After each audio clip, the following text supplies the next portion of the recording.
My husband used his very last breath to pull me close, his grip trembling but desperate, and whispered a secret that would burn our family empire to the ground. He told me to drain his entire $74 million fortune and hide it where our son could never find it. Just to be safe, he said. 24 hours later, my husband was dead, and my son was kicking the front doors off their hinges, with a sleazy lawyer in tow demanding I pack my bags. Before I tell you how I turned their ultimate betrayal into the sweetest revenge, let me know where you are watching from in the comments below. Hit that like button and subscribe if you have ever had to stand up to entitled family members who severely underestimated your worth. My name is Naomi. I am 58 years old, and for 35 years I was the quiet, dutiful wife to Winston, the undisputed king of a massive logistics empire here in the heart of Atlanta. We lived in a sprawling, custom-built estate in Buckhead, surrounded by manicured gardens, imported marble, and the suffocating expectations of high society. To the outside world, I was just the traditional matriarch. I baked peach cobblers for the church bake sales I attended Sunday service without fail, and I kept my mouth shut while the elites of the city paraded through my dining room. I let them believe I was just the lucky girl from a working-class neighborhood who caught a billionaire's eye. I let them underestimate me. Winston and I built our fortune the hard way. 35 years ago, we started with a single rusted delivery box truck and a dream.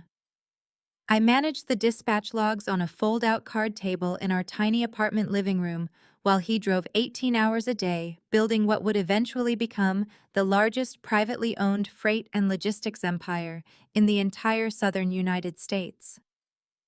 We earned every single dime through sweat sacrifice and unbreakable loyalty to one another. But our son Kendrick was born after the struggle was over. He was born into the wealth raised in private academies and insulated from the gritty reality of hard work. He grew up believing that money was simply a birthright, a magical resource that existed solely to fund his extravagant lifestyle and secure his place among the city's elite. It had been exactly 24 hours since Winston took his final breath in that sterile hospital room. I was still wearing the same black morning dress I had put on yesterday morning. The fabric felt heavy, sticking to my exhausted frame. I had not slept. I had not eaten. I was sitting in the center of our grand living room, staring at the empty leather armchair where Winston used to sit, reading his morning paper. The silence of the house was deafening, a heavy blanket of grief that I was just beginning to process. That silence was shattered by the violent crash of the heavy mahogany front doors flying open. I did not even have time to stand up before the chaotic marching of expensive leather shoes echoed across the marble foyer. Into the living room stormed my son Kendrick. He was 36 years old, wearing a bespoke tailored suit that cost more than my parents used to make in a year. His face twisted into a mask of pure, unadulterated greed.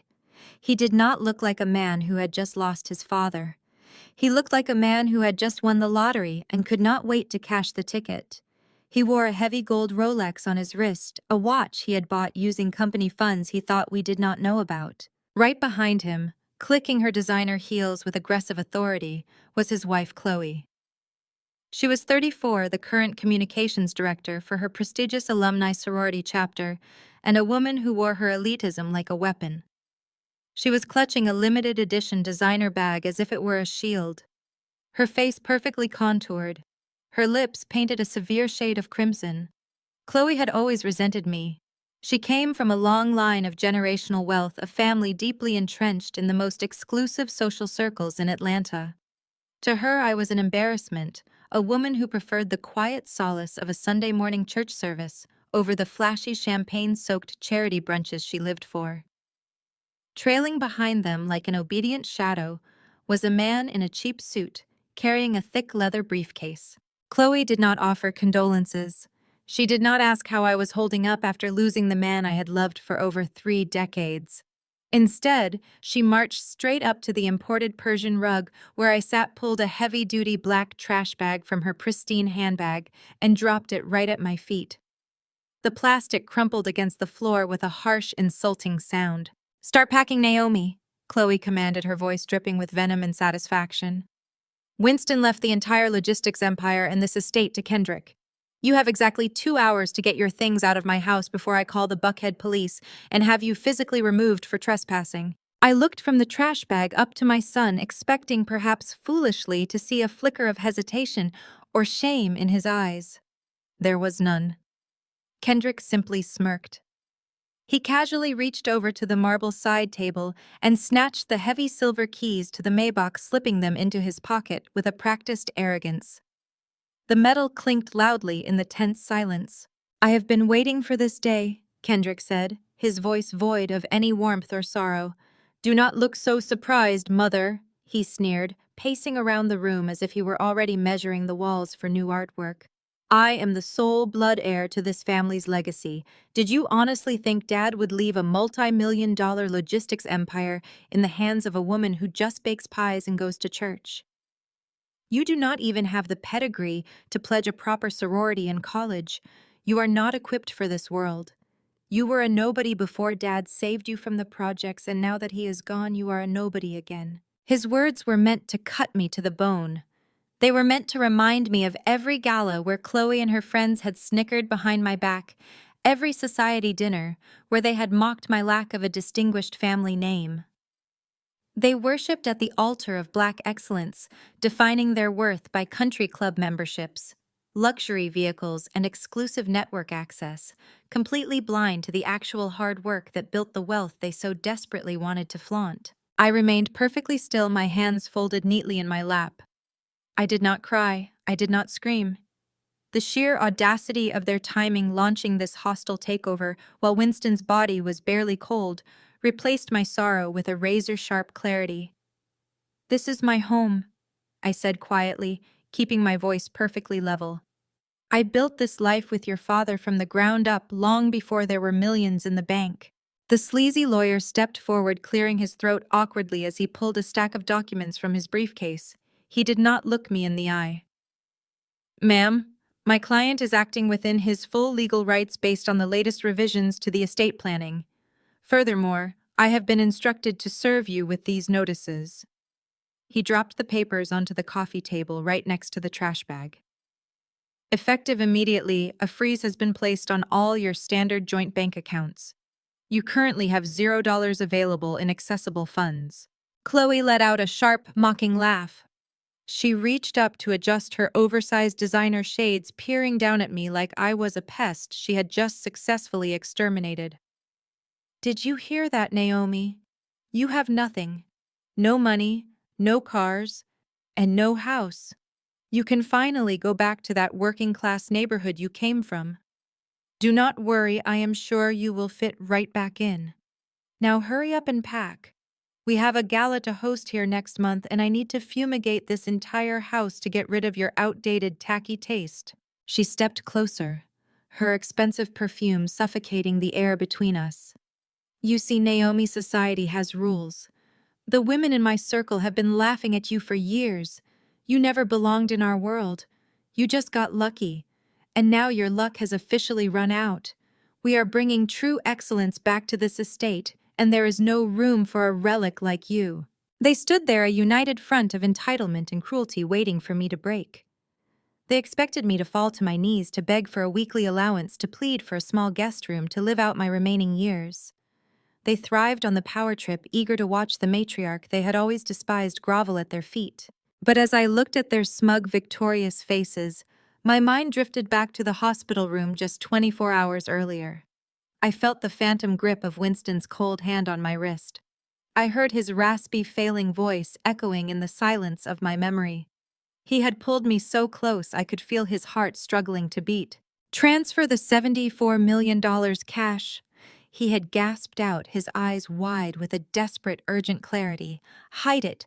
Put it in the blind trust. Kendrick cannot know. Kendrick must not get the cash. Winston had known. My brilliant, sharp-minded husband had known exactly what kind of monster our son had become. He knew about the greed, the reckless entitlement, and the dark secrets Kendrick was trying to hide behind his expensive suits and flashy lifestyle. Winston had spent his final moments ensuring that I was armed and ready for the war he knew was coming to our doorstep. I looked down at the black plastic trash bag resting against my expensive shoes. I reached out and picked it up. The plastic rustled loudly in the quiet room. I stood up, slowly smoothing the wrinkles from my black morning dress. I let my gaze sweep over the luxurious living room, taking in the grand chandelier, the custom artwork, the life I was supposedly leaving behind. Then I looked directly into Chloe's eyes, holding her gaze until her smug smile began to waver with uncertainty. I turned my attention to my son, the boy I had raised, who now stood before me as a stranger consumed by avarice. "You can have the house, Chloe," I said, my voice smooth and chillingly calm. I held the trash bag loosely in my hand. "And Kendrick, you can have the keys to the cars. You can have the title to the logistics empire. You can take every single thing your father put down on that piece of paper."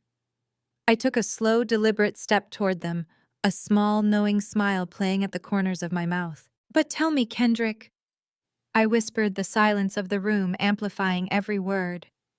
"Are you absolutely sure you want to inherit everything your father left behind?" 3 days had passed since my son and his wife stood in my living room and stripped me of the life I had built. I had walked out of those heavy mahogany doors with nothing but a single suitcase and my dignity intact. I did not shed a single tear as my driver took me to a private luxury condo I maintained under a corporate alias. Kendrick and Chloe thought they had broken me. They thought stripping me of my standard joint accounts and handing me an eviction notice would leave me helpless and groveling. They had no idea that I was simply clearing the board for the real game to begin. It was a crisp Thursday morning when I arrived at the Oak Ridge Country Club. Oak Ridge was the absolute pinnacle of Atlanta elite society. It was a place where generational wealth mingled over imported champagne and where reputations were built or destroyed before the appetizers were even served. Winston and I had been platinum members for over 2 decades. Today, the sprawling dining room with its crystal chandeliers and panoramic views of the 18th hole felt completely different. The air was thick with whispered gossip. Every eye in the room darted toward me, tracking my every move as I walked across the plush carpet. They had all heard the rumors Kendrick had eagerly spread. They believed I was the disgraced widow cast out and cut off without a dime. I took my seat at a secluded corner table by the window. I was there to meet Mr. Sterling, the city premier funeral director. Winston deserved a homegoing service fitting for a king, and I was determined to give him exactly that, regardless of whatever circus my son was planning. Mr. Sterling sat across from me, reviewing the extensive list of arrangements. We were discussing the importation of rare white orchids from South America, hiring a full gospel choir, and securing a custom mahogany casket.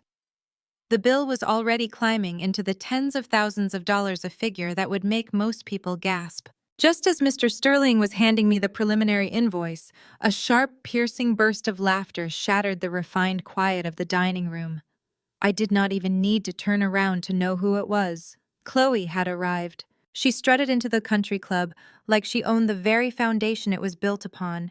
She was surrounded by 6 of her sorority sisters, all of them draped in their signature pink and green colors, flaunting designer bags and flashing blindingly white performative smiles. They were loud, ostentatious, and completely oblivious to the solemnity of the space. Chloe spotted me instantly. Her eyes lit up with a predatory gleam. She whispered something to her friends, and like a pack of wolves sensing a wounded animal, they changed their trajectory and marched directly toward my table. I maintained my composure, sipping my sparkling water as Chloe stopped right next to my chair. She crossed her arms, her massive diamond rings catching the light from the chandeliers above. "Well, look who it is," Chloe announced, her voice pitched perfectly so that the surrounding tables could hear every single syllable. "I am honestly shocked they even let you through the front gates, Naomi. Are you still trying to charge things to the family account after Kendrick explicitly told you that you were cut off?" Mr. Sterling looked incredibly uncomfortable, shifting in his seat and clutching his leather portfolio. I placed my water glass down slowly, giving Chloe a look of absolute boredom. "I am in the middle of a private meeting, Chloe. We are discussing the final arrangements for your father-in-law. Show some respect." Chloe scoffed, tossing her perfectly styled hair over her shoulder. Respect is earned, Naomi. And you have not earned anything. You did not build that empire. Winston built it. You just smiled, baked your little pies, and spent his money. But the gravy train has officially derailed. She snapped her fingers, summoning the club general manager, a man named Richard, who had known me for 15 years.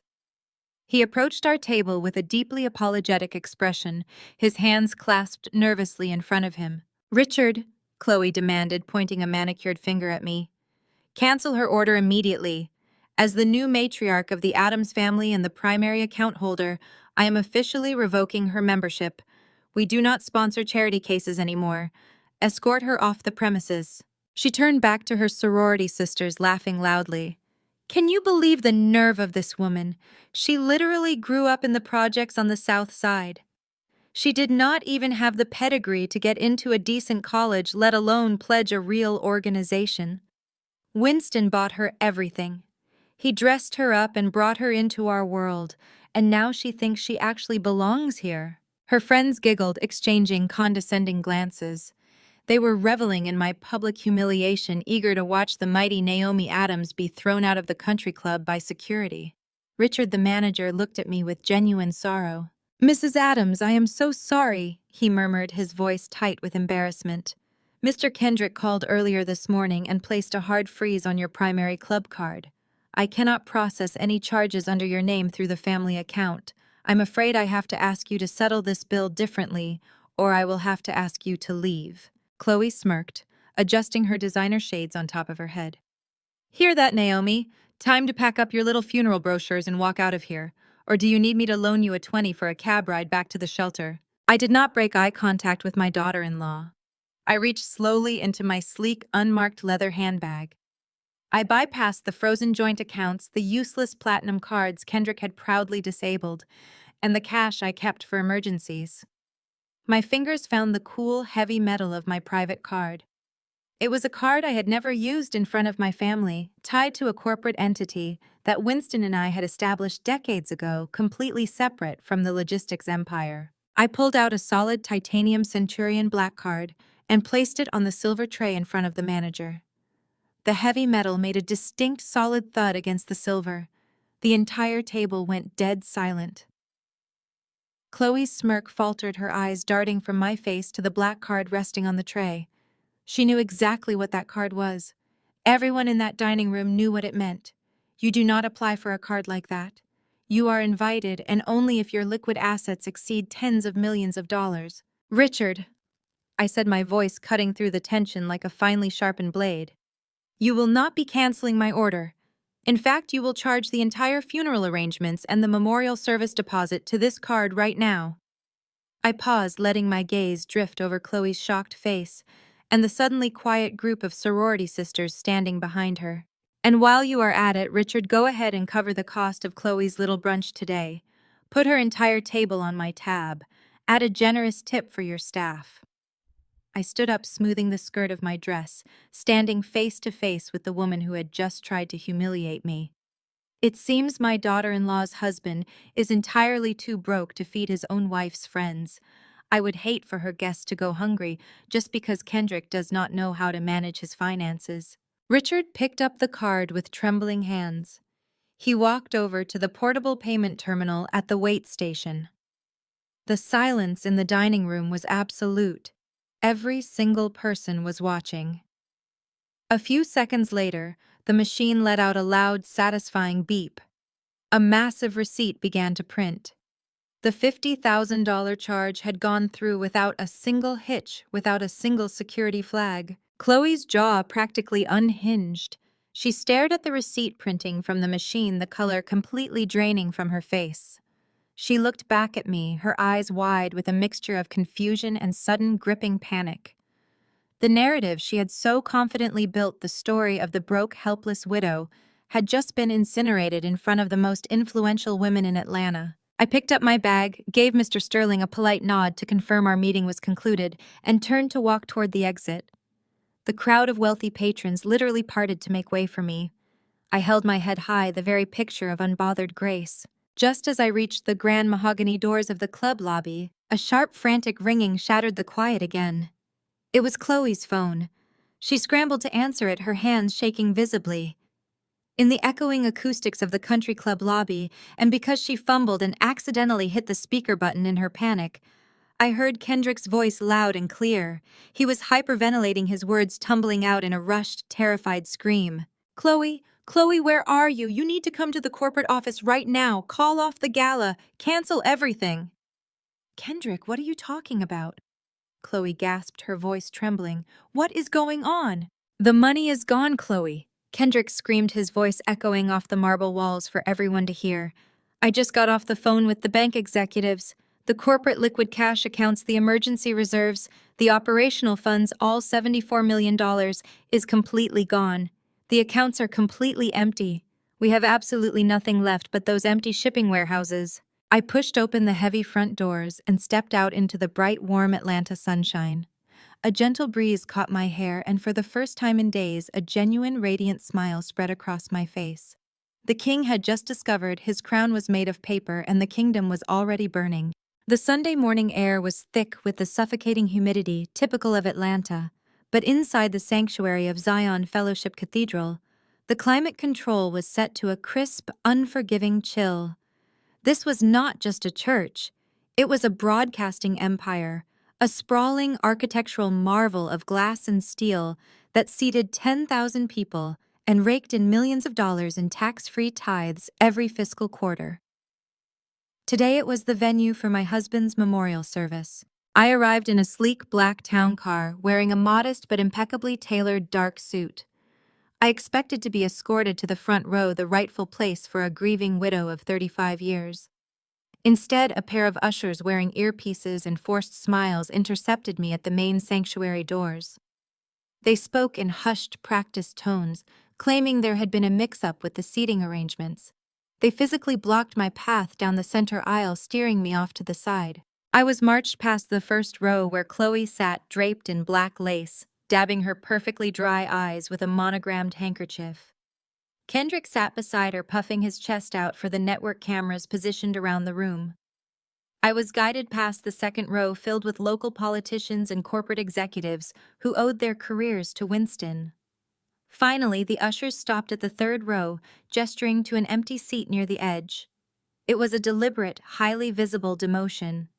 In the language of Atlanta megachurches, placing the matriarch in the third row was a public execution of her social standing. I sat down gracefully, smoothing my skirt, refusing to give anyone the satisfaction of seeing me flinch. The lights dimmed, and the massive choir behind the altar swayed into a swelling, emotional hymn. Then Pastor Terrence took the stage. Terrence was Winston's younger brother, a man who possessed none of my husband's business acumen, but all of his ambition. Terrence had built his pastoral career by riding Winston's coattails, constantly demanding massive corporate donations to fund his extravagant lifestyle under the guise of ministry expansion. He wore a custom-tailored suit that shimmered under the stage lights, his face gleaming with theatrical sweat. Terrence stepped up to the acrylic podium, gripping the edges tightly as he looked out over the massive congregation. He did not start with a prayer for my husband's soul. He did not share a fond memory of their childhood. Instead, he locked eyes with my son in the front row and gestured grandly with his right hand. "Stand up, Kendrick," Terrence boomed into the microphone, his voice echoing off the vaulted ceilings. "Stand up so this congregation can see you." Kendrick stood, adjusting his suit jacket, wearing an expression of solemn nobility. "We are gathered here today to mourn a giant," Terrence preached, his voice rising in cadence. "But the Lord teaches us that when a king falls, the crown does not drop to the dirt. The crown is passed to the rightful heir." Winston Adams built a legacy of Black excellence, and today we recognize his son. We recognize the new king of the empire. The congregation erupted into applause. The organist hit a dramatic swelling chord. Kendrick nodded humbly to the crowd, soaking in the adulation. It was not a memorial service. It was a coronation. And Terrence was just getting started. The pastor paced across the stage, wiping his brow with a silk towel. He turned his gaze away from Kendrick and looked directly at the third row. He looked directly at me. "But we must be vigilant, church!" Terrence shouted, his voice vibrating with sudden righteous fury. "Because the enemy comes to steal, kill, and destroy, And sometimes the enemy is sleeping right in your own house. A low murmur rippled through the thousands of people packed into the pews. Heads began to turn. The Bible tells us about the rightful bloodline. Terence continued, pointing a finger toward the ceiling. But there are some women out there who forget their place. Some women who are plucked from the dirt, who marry into blessings they did not earn, and then try to steal the harvest from the rightful bloodline. They get greedy. They get deceitful. They try to take what belongs to the sun and hoard it for themselves in the dark of night. The murmurs grew louder. People sitting in the rows ahead of me actually turned around to stare. Chloe looked over her shoulder, a vicious, triumphant smirk plastered across her face.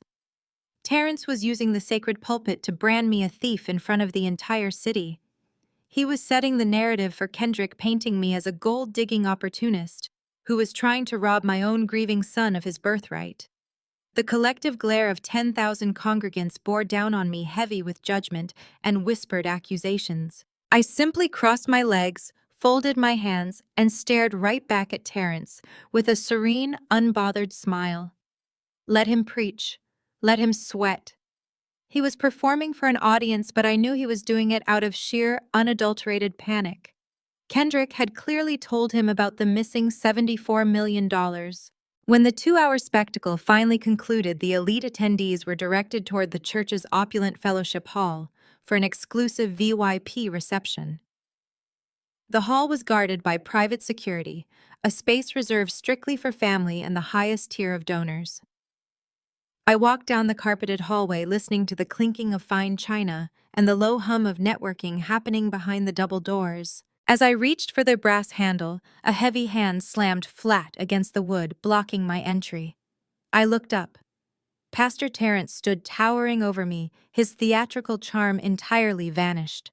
His eyes were cold, darting around the hallway to ensure there were no cameras or congregants within earshot. 2 burly security guards flanked him, crossing their arms to physically bar me from entering the reception for my own husband. "You are not going in there, Naomi," Terence sneered, dropping his voice to a menacing whisper. "You have caused enough embarrassment for this family today." "I am Winston's wife," I replied, my tone icy. "Move out of my way, Terence." "You are nothing," he spat back, leaning down so his face was inches from mine. "I know what you did." Kendrick called me in tears. "I know you somehow drained the corporate cash accounts. That money belongs to the Adams bloodline, not to you. Winston was losing his mind at the end, and you took advantage of him." I looked at him with profound disgust. "Winston was sharper on his dying day than you have been your entire life, Terence. He knew exactly what he was doing." Terence's face flushed with rage. He jabbed a thick finger toward my face. "Give the $74 million back to Kendrick, Naomi. Transfer every last dime back into the corporate accounts by tomorrow morning. If you do not, I promise you I will ruin you. I will stand on that stage every single Sunday and drag your name through the mud. I will make sure you are officially excommunicated. I will have you exiled from every high society circle, every charity board, and every country club in the state of Georgia. You will be a total outcast. You will have nowhere to go." He was breathing heavily, convinced that his political and spiritual influence in the city would terrify me into submission. He needed that corporate money just as badly as Kendrick did, undoubtedly waiting for a massive payout to fund his next private jet or luxury vacation home. I did not step back. I did not cower. I stepped closer, invading his personal space, until he was forced to look directly into my eyes. "Before you threaten me with exile, Terence," I whispered, my voice so dangerously soft he had to lean in to hear it. "You might want to call your wealth manager in the Cayman Islands. You might want to check the balance of the offshore accounts where you have been quietly funneling the church's orphanage fund for the past 4 years." Terence froze. The blood instantly drained from his face, leaving his skin an ashen, sickly gray. His hand slowly dropped from the door handle. "I have no idea what you are talking about," he stammered, though the sudden tremor in his voice completely betrayed him. "Do not insult my intelligence," I replied smoothly, adjusting the collar of my jacket. "Winston and I always knew you were skimming from the collection plates, but stealing from an orphanage initiative was a new low even for you."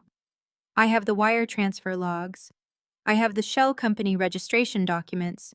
And because you decided to play games with my husband's legacy today, I decided to make a phone call. I leaned in closer, my lips practically brushing his ear.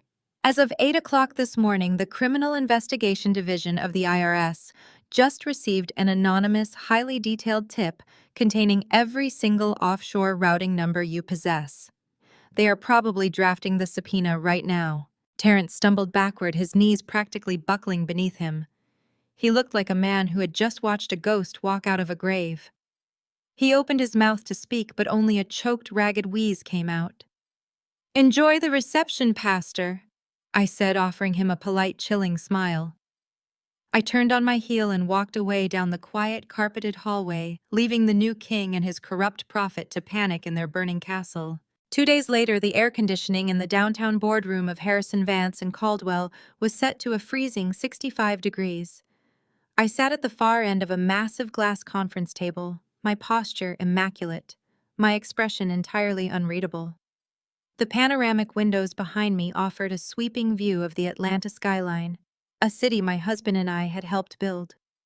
Across the table, Kendrick paced the length of the room like a caged animal.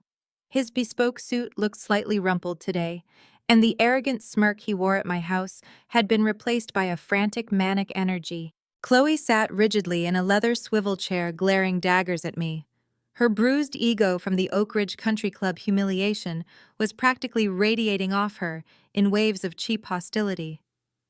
She had spent the last 48 hours doing damage control with her sorority sisters, trying to explain why her supposed charity case mother-in-law had footed a $50,000 bill while her own credit cards were suddenly bouncing across Buckhead. Standing at the head of the table was Kendrick's sleazy attorney, a man named Marcus, who had a perpetual sheen of sweat on his upper lip and the nervous demeanor of a man who knew he was operating entirely outside the bounds of legal ethics.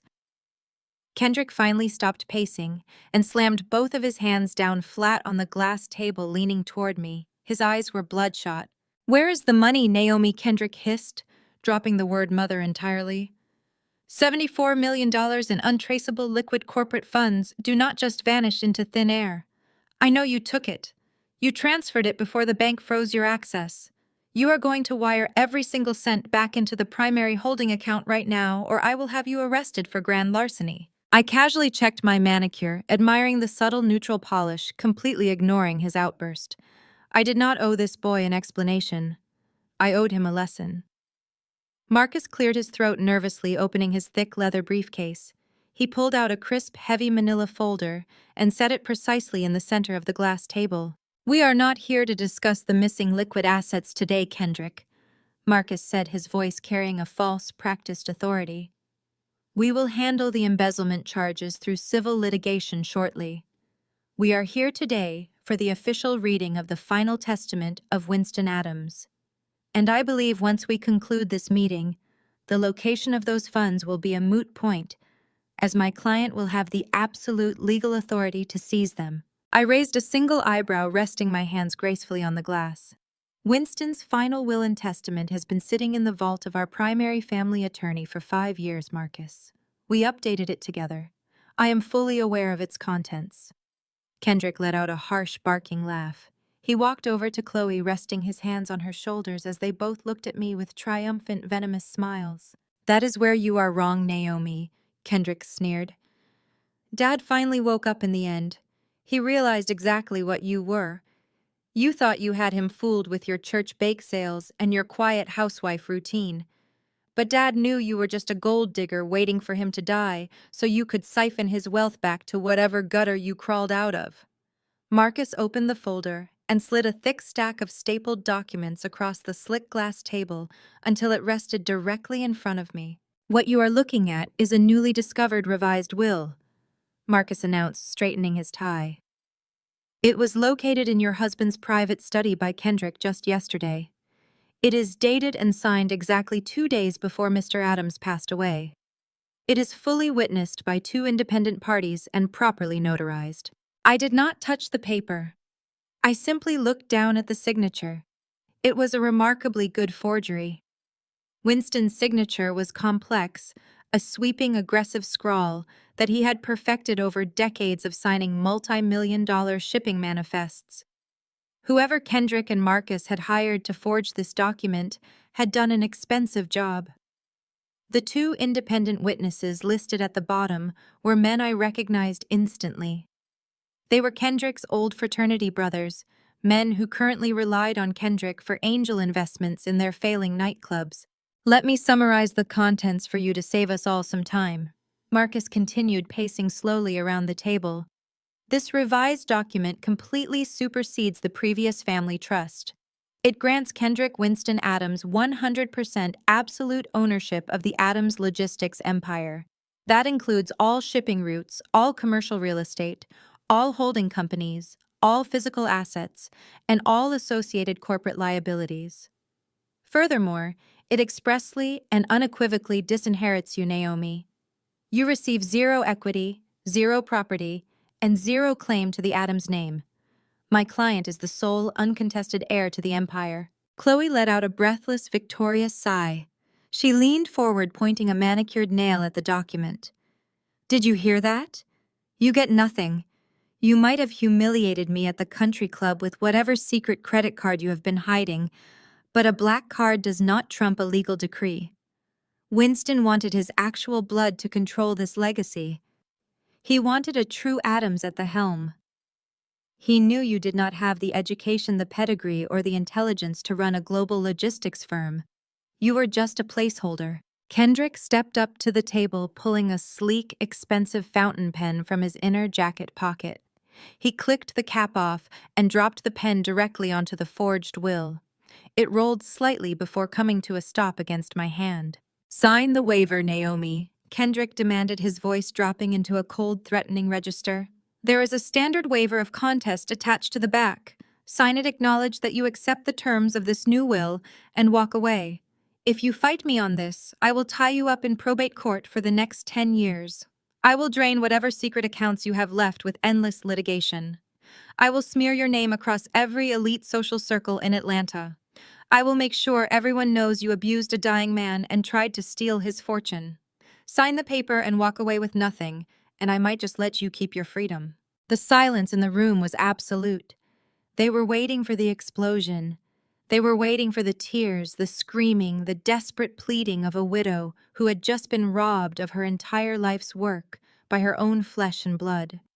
They wanted to watch me break. I looked at the forged signature again. I looked at the specific clause Marcus had so proudly read aloud. 100% absolute ownership of all assets, companies, and liabilities. My brilliant, reckless, foolish son had no idea what he had just done. He was so blinded by the word ownership that he had completely ignored the legal weight of the word liabilities. He thought an empire was just a collection of bank accounts and private jets. He had absolutely no concept of the invisible crushing machinery that operated beneath the surface. I did not fight him. I did not scream. I did not even raise my voice. I slowly picked up the fountain pen. The cool metal felt heavy and solid in my grip. I looked up, meeting Kendrick's arrogant, bloodshot eyes with a gaze so serene and dead calm that I saw a brief, fleeting shadow of doubt cross his face. Are you absolutely certain this is the document you want to submit to the probate court, Kendrick? I asked, my voice smooth and perfectly polite. Once this is filed, it is a matter of permanent public and federal record. There is no turning back. You are formally claiming total and absolute responsibility for every single aspect of this corporate entity. Kendrick laughed, a loud, grating sound that echoed off the glass walls. Do not try to play lawyer, mother. You do not even have a business degree. Yes, I am absolutely certain. I am taking what is rightfully mine. Now sign the damn paper. I smoothly flipped to the last page of the document. I did not hesitate. I did not let my hand shake. I pressed the nib of the pen to the paper and signed my name with elegant, sweeping strokes, legally waiving my right to contest the forged will. I placed the pen down softly. I pushed the folder across the glass table until it rested in front of Marcus. The empire is all yours, Kendrick, I said quietly. I stood up, retrieving my handbag from the empty chair beside me. I wish you the absolute best of luck managing your new inheritance. Chloe actually clapped her hands together in delight. She sprang up from her chair and threw her arms around Kendrick's neck, kissing his cheek. We did it, baby. We actually did it. Call the event planners right now. The succession gala is back on and we are doubling the budget. Kendrick pulled Chloe close, grinning from ear to ear as Marcus hurriedly packed the signed documents back into his leather briefcase, eager to rush to the courthouse before I could somehow change my mind. They were celebrating their ultimate victory. They thought they had just conquered the world. I did not look back as I walked out of the boardroom. I pushed open the heavy glass doors and stepped into the quiet, carpeted hallway of the law firm. The moment the boardroom doors clicked shut behind me, the muffled sounds of their celebration were cut off. The hallway was empty. My phone nestled deep inside my handbag began to vibrate. I reached in and pulled it out. The caller ID displayed a blocked number. I pressed the phone to my ear, keeping my pace steady and unhurried as I walked toward the elevators. "Speak," I commanded softly. "Ma'am." The gruff, raspy voice of my lead private investigator crackled through the speaker. "I am watching the live feed from the courthouse clerk's office. Marcus Vance just filed the expedited paperwork. The judge rubber-stamped it 5 minutes ago. The bait is officially taken." A slow, genuine smile spread across my face as I pressed the elevator call button. "He signed the liability clause." The investigator confirmed, a hint of dark amusement in his voice. "He just legally claimed 100% of the corporate liabilities completely retroactively. He put it all squarely on his own shoulders." The elevator arrived with a soft chime. The stainless steel doors slid open, revealing my reflection in the polished metal interior. I looked perfectly composed, impeccably dressed, and completely lethal. "Excellent," I whispered into the phone, stepping into the empty elevator car. "The trap is locked. Let them enjoy their little gala. It is going to be a very expensive party." The days following the will reading were a masterclass in modern character assassination. Chloe did not waste a single second utilizing her newly acquired, albeit entirely fabricated status as the undisputed matriarch of the Adams Empire. She leveraged every public relations connection she had cultivated over the years, funneling Kendrick's stolen corporate funds into a vicious, highly coordinated media blitz. Within 48 hours, the most exclusive gossip blogs in Atlanta began running blind items that were not blind at all. The articles painted a grotesque, horrifying picture of my marriage. They claimed a certain wealthy widow of a recently deceased logistics kingpin had spent his final days withholding his medication to force him into signing over hidden offshore accounts. They published anonymous quotes from former House staff who had clearly been heavily bribed by my son, describing me as a ruthless, calculating tyrant who tortured a dying man for profit. The comment sections were a digital cesspool, tearing apart my working-class origins, mocking my background, and celebrating my supposed downfall from high society. The reaction from my so-called friends was immediate and absolute. The phone that used to ring 20 times a day with invitations to charity galas, private luncheons, and exclusive spa retreats went completely dead. Women I had known for 2 decades, women whose husbands relied on Winston for business contracts, suddenly stopped returning my calls. Eleanor, whose family real estate firm was saved from bankruptcy by a quiet loan I had personally authorized, blocked my number. Patricia, the chairwoman of the hospital charity board I had funded for a decade, sent me a terse, legally vetted email stating my presence at the upcoming spring gala would be a distraction. When I walked into my favorite boutique in Buckhead, the manager who usually greeted me with a glass of champagne suddenly found herself incredibly busy hiding in the stockroom. I was a social pariah, successfully exiled from the very society I had helped shape and sustain. Chloe thought this total isolation would break me. She truly believed that the loss of my social standing and the whisper campaigns at the country club would drive me to my knees in surrender. She failed to understand that a queen does not mourn the loss of subjects who are so easily bought by the highest bidder. I simply poured myself a glass of imported sparkling water, sat on the balcony of my private condo, and watched the digital stock tickers track the impending doom of Adams Logistics.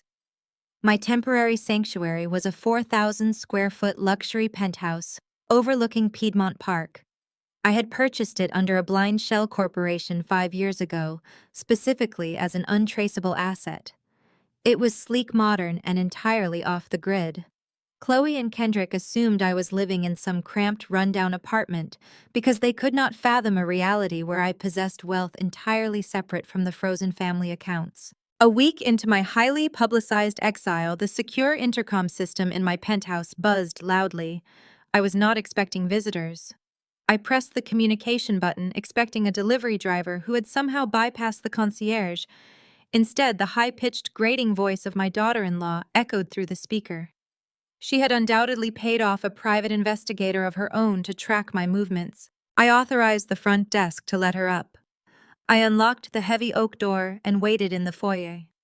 When the private elevator chimed, Chloe strutted down the hallway. She was not alone.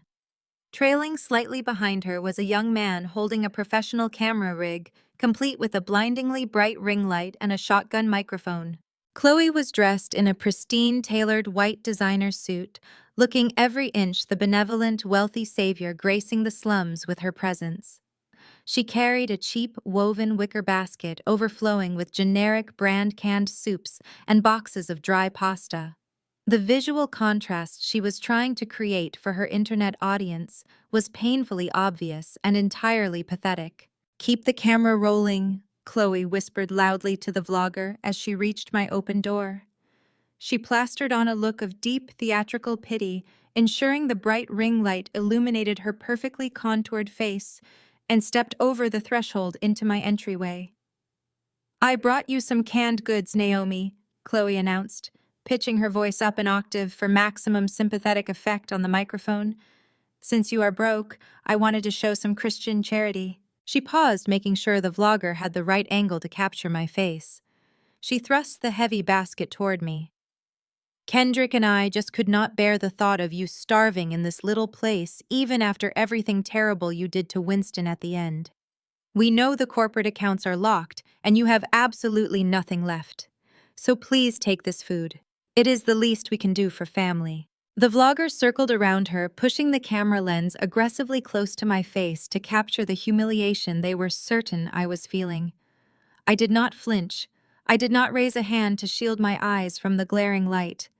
I stood perfectly still, letting my gaze drift from the insulting basket of dented soup cans to Chloe's incredibly smug, self-satisfied expression.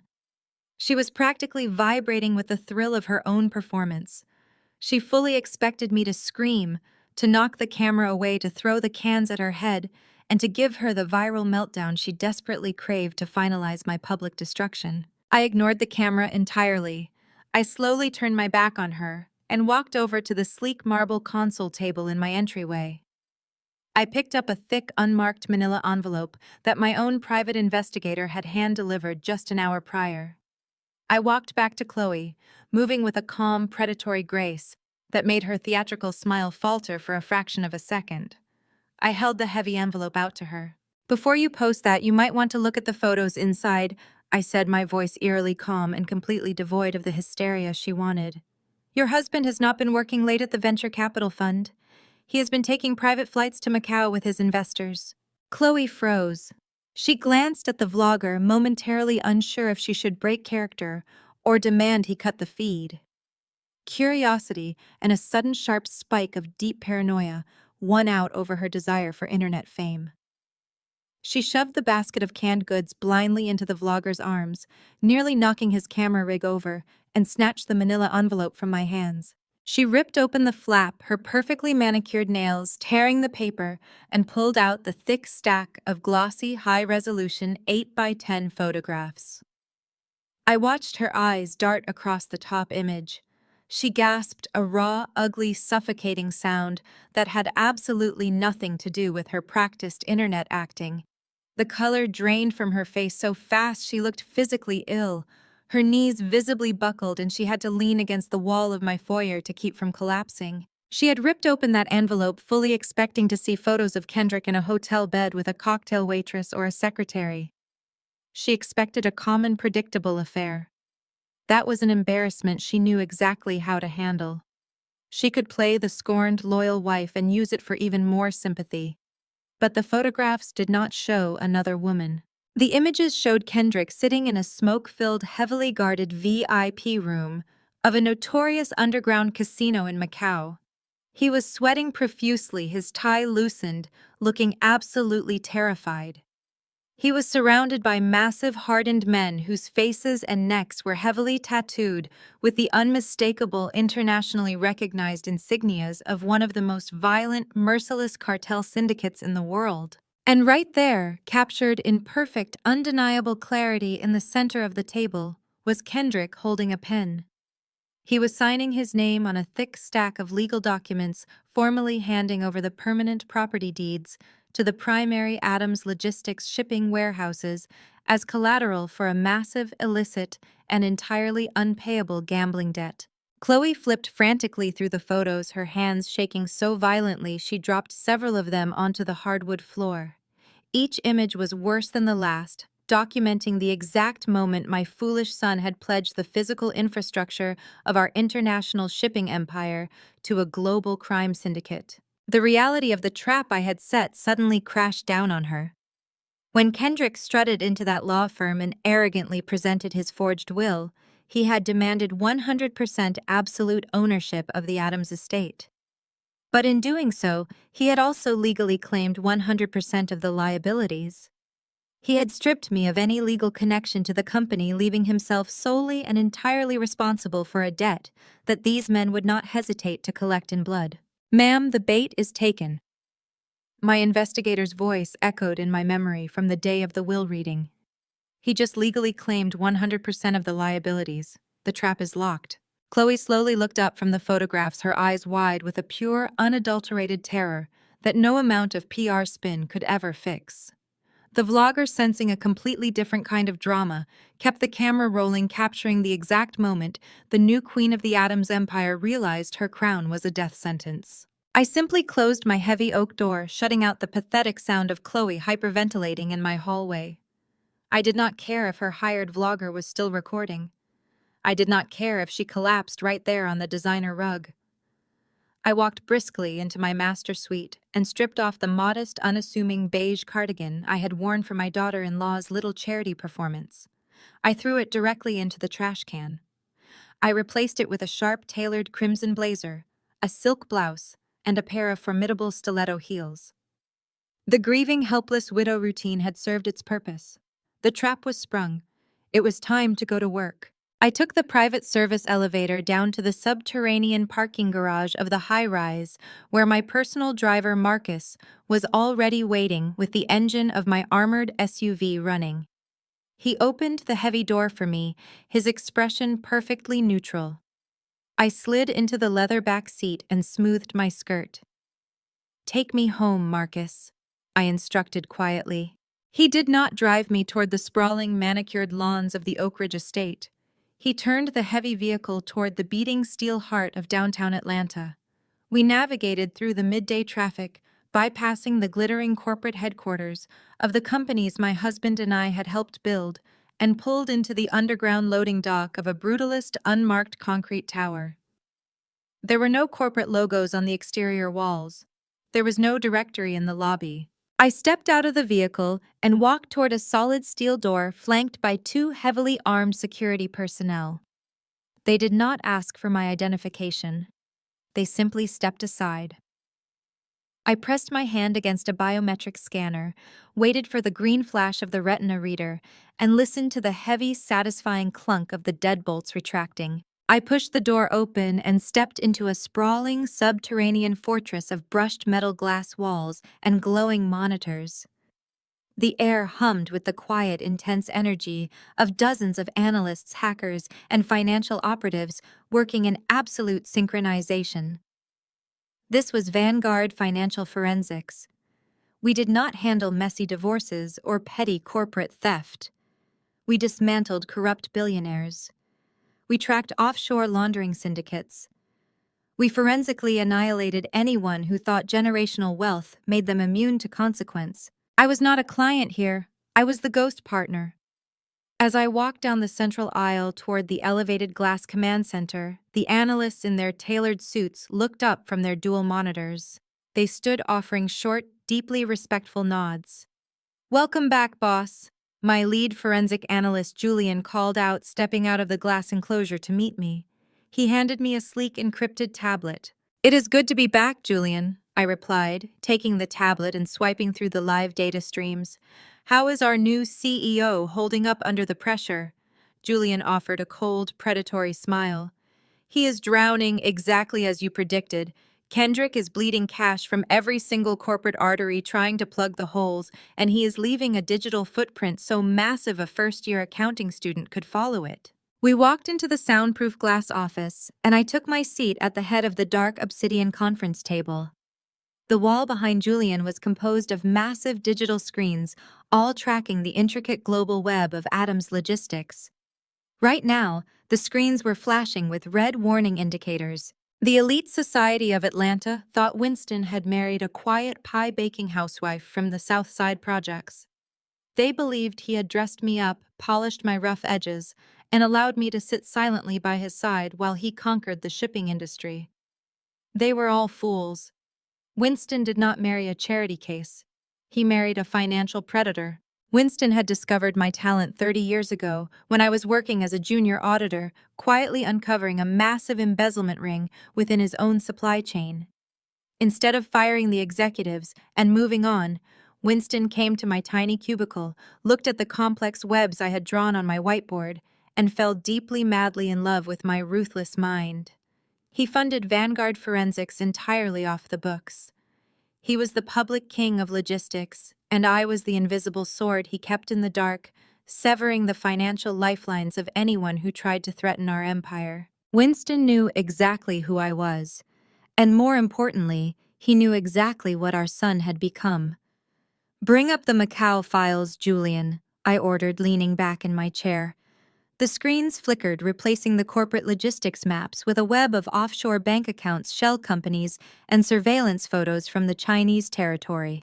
2 years ago, Winston had come into this very office, his face gray and aged, with a profound, shattering heartbreak. He handed me a flash drive containing everything Kendrick had been doing behind our backs. Our son had grown tired of waiting for his inheritance. He wanted to play the role of a hotshot venture capitalist, pouring millions into flashy doomed tech startups to impress his fraternity brothers and his materialistic wife. When Winston cut off his allowance, Kendrick did not learn a lesson in humility. He flew to Macau and borrowed $50 million from a shadow bank heavily fronted by a notoriously violent international cartel. Kendrick thought he was smarter than the house. He thought his investments would triple, allowing him to pay back the loan before the syndicate ever came knocking. He was an arrogant, foolish boy who had invited absolute monsters to our front door. Kendrick's initial debt was $50 million, Julian stated, tapping his stylus against the digital board.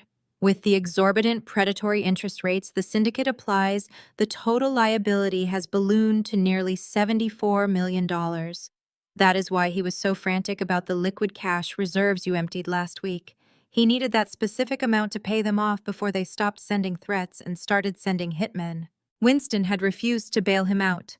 My husband had sat in this chair, tears in his eyes, and told me that a man who sells his soul to the devil must be the one to pay the price. Winston knew his own heart was failing. He knew Kendrick would try to seize the company the moment he was gone to save his own life. "Our son is a traitor to this family, Naomi," Winston had whispered to me, clutching my hand in the dark. "He has brought wolves to our door. Burn the forest down. Do not let him give our legacy to murderers." That was the night we updated the True Family Trust, burying it under layers of impenetrable legal protection. That was the night we laid the groundwork for the forged will Kendrick found in the study. We needed him to legally claim absolute ownership of the corporate liabilities. We needed him to legally attach his own name to the massive, crushing weight of the cartel debt, completely severing my legal exposure. "What is his current strategy?" I asked Julian, breaking out of my memories. Julian pulled up a new data stream highlighting a series of chaotic, erratic banking transfers. "Kendrick is panicking. The cartel gave him a hard deadline of 48 hours after the funeral to produce the funds. Since you froze the liquid 74 million, he is desperately trying to use the Adams logistics infrastructure to launder the cartel's dirty money to buy himself some time. He is running phantom shipping invoices through our European subsidiaries, trying to wash their narcotics profits through our clean corporate ledgers. I shook my head in disgust. He is turning our legitimate logistics firm into a criminal enterprise to save his own skin. He is leaving a trail of federal felonies a mile wide. It gets worse, Julian said, his expression tightening. The laundering is not moving fast enough for the syndicate. They do not want washed money anymore. They want raw physical assets. They want the infrastructure. Julian tapped his tablet and the main screen shifted to a live encrypted feed of the Adams Logistics internal banking portal. A massive flashing progress bar filled the center of the display. Kendrick just initiated a massive irrevocable asset transfer, Julian announced, his voice dropping into a tense, urgent register. He is actively trying to sell off the primary shipping ports on the eastern seaboard. He is attempting to liquidate billions of dollars of generational physical infrastructure for pennies on the dollar just to cover his debt and get the cartel off his back.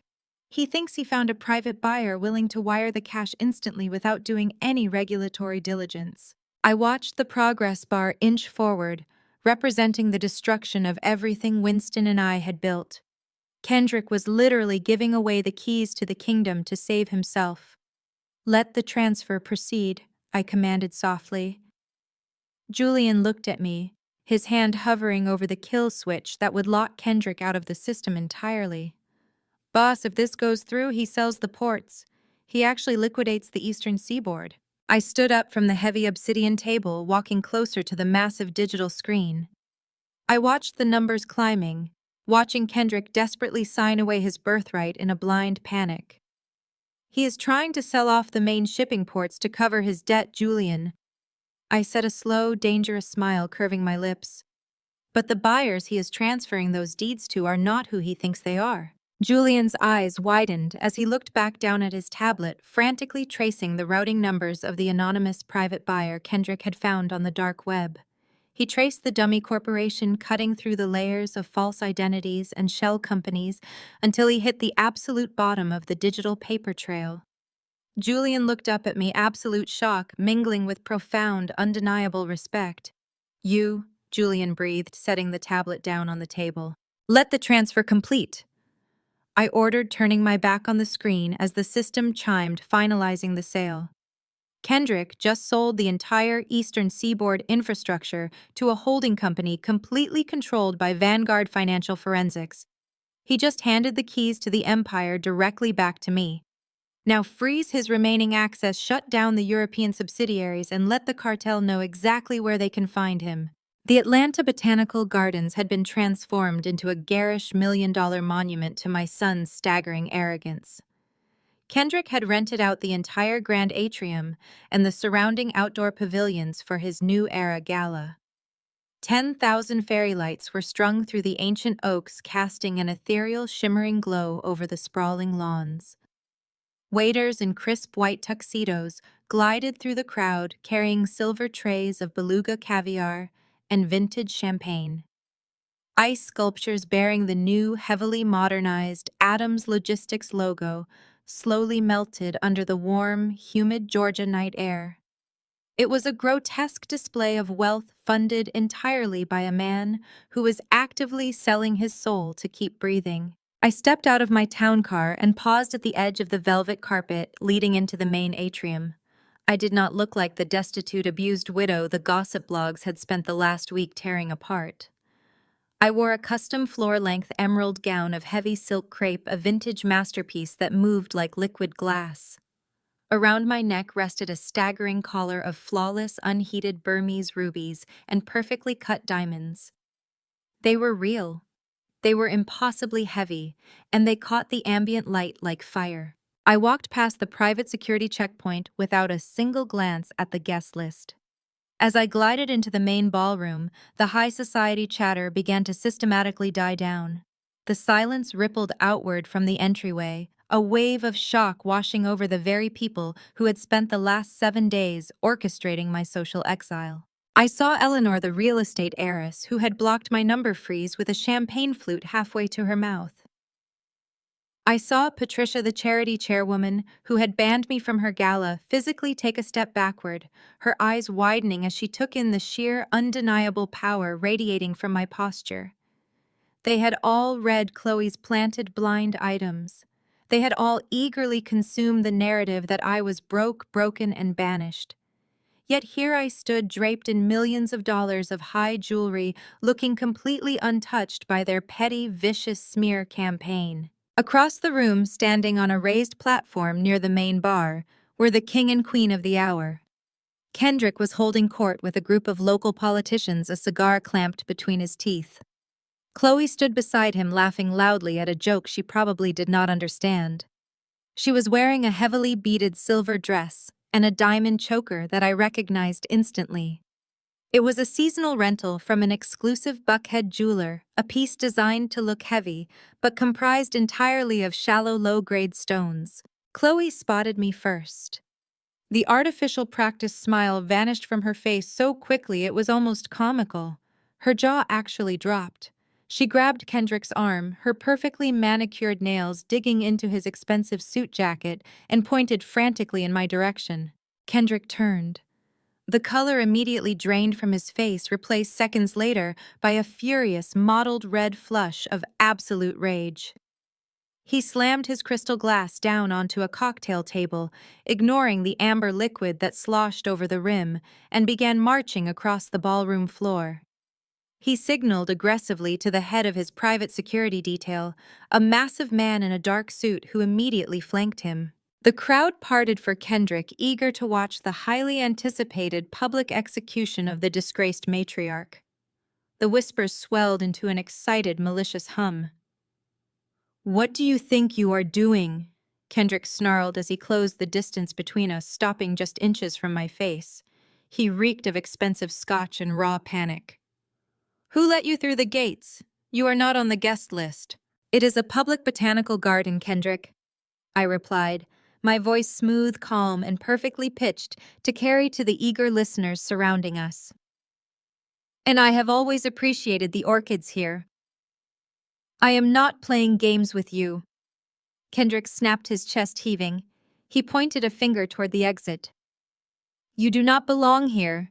You are a disinherited nobody." He turned to the massive security guard standing beside him. "Grab her arms and physically escort her off the premises. If she resists, call the police and have her arrested for trespassing." The security guard stepped forward, reaching out a thick hand toward my elbow. I did not flinch. I did not step back.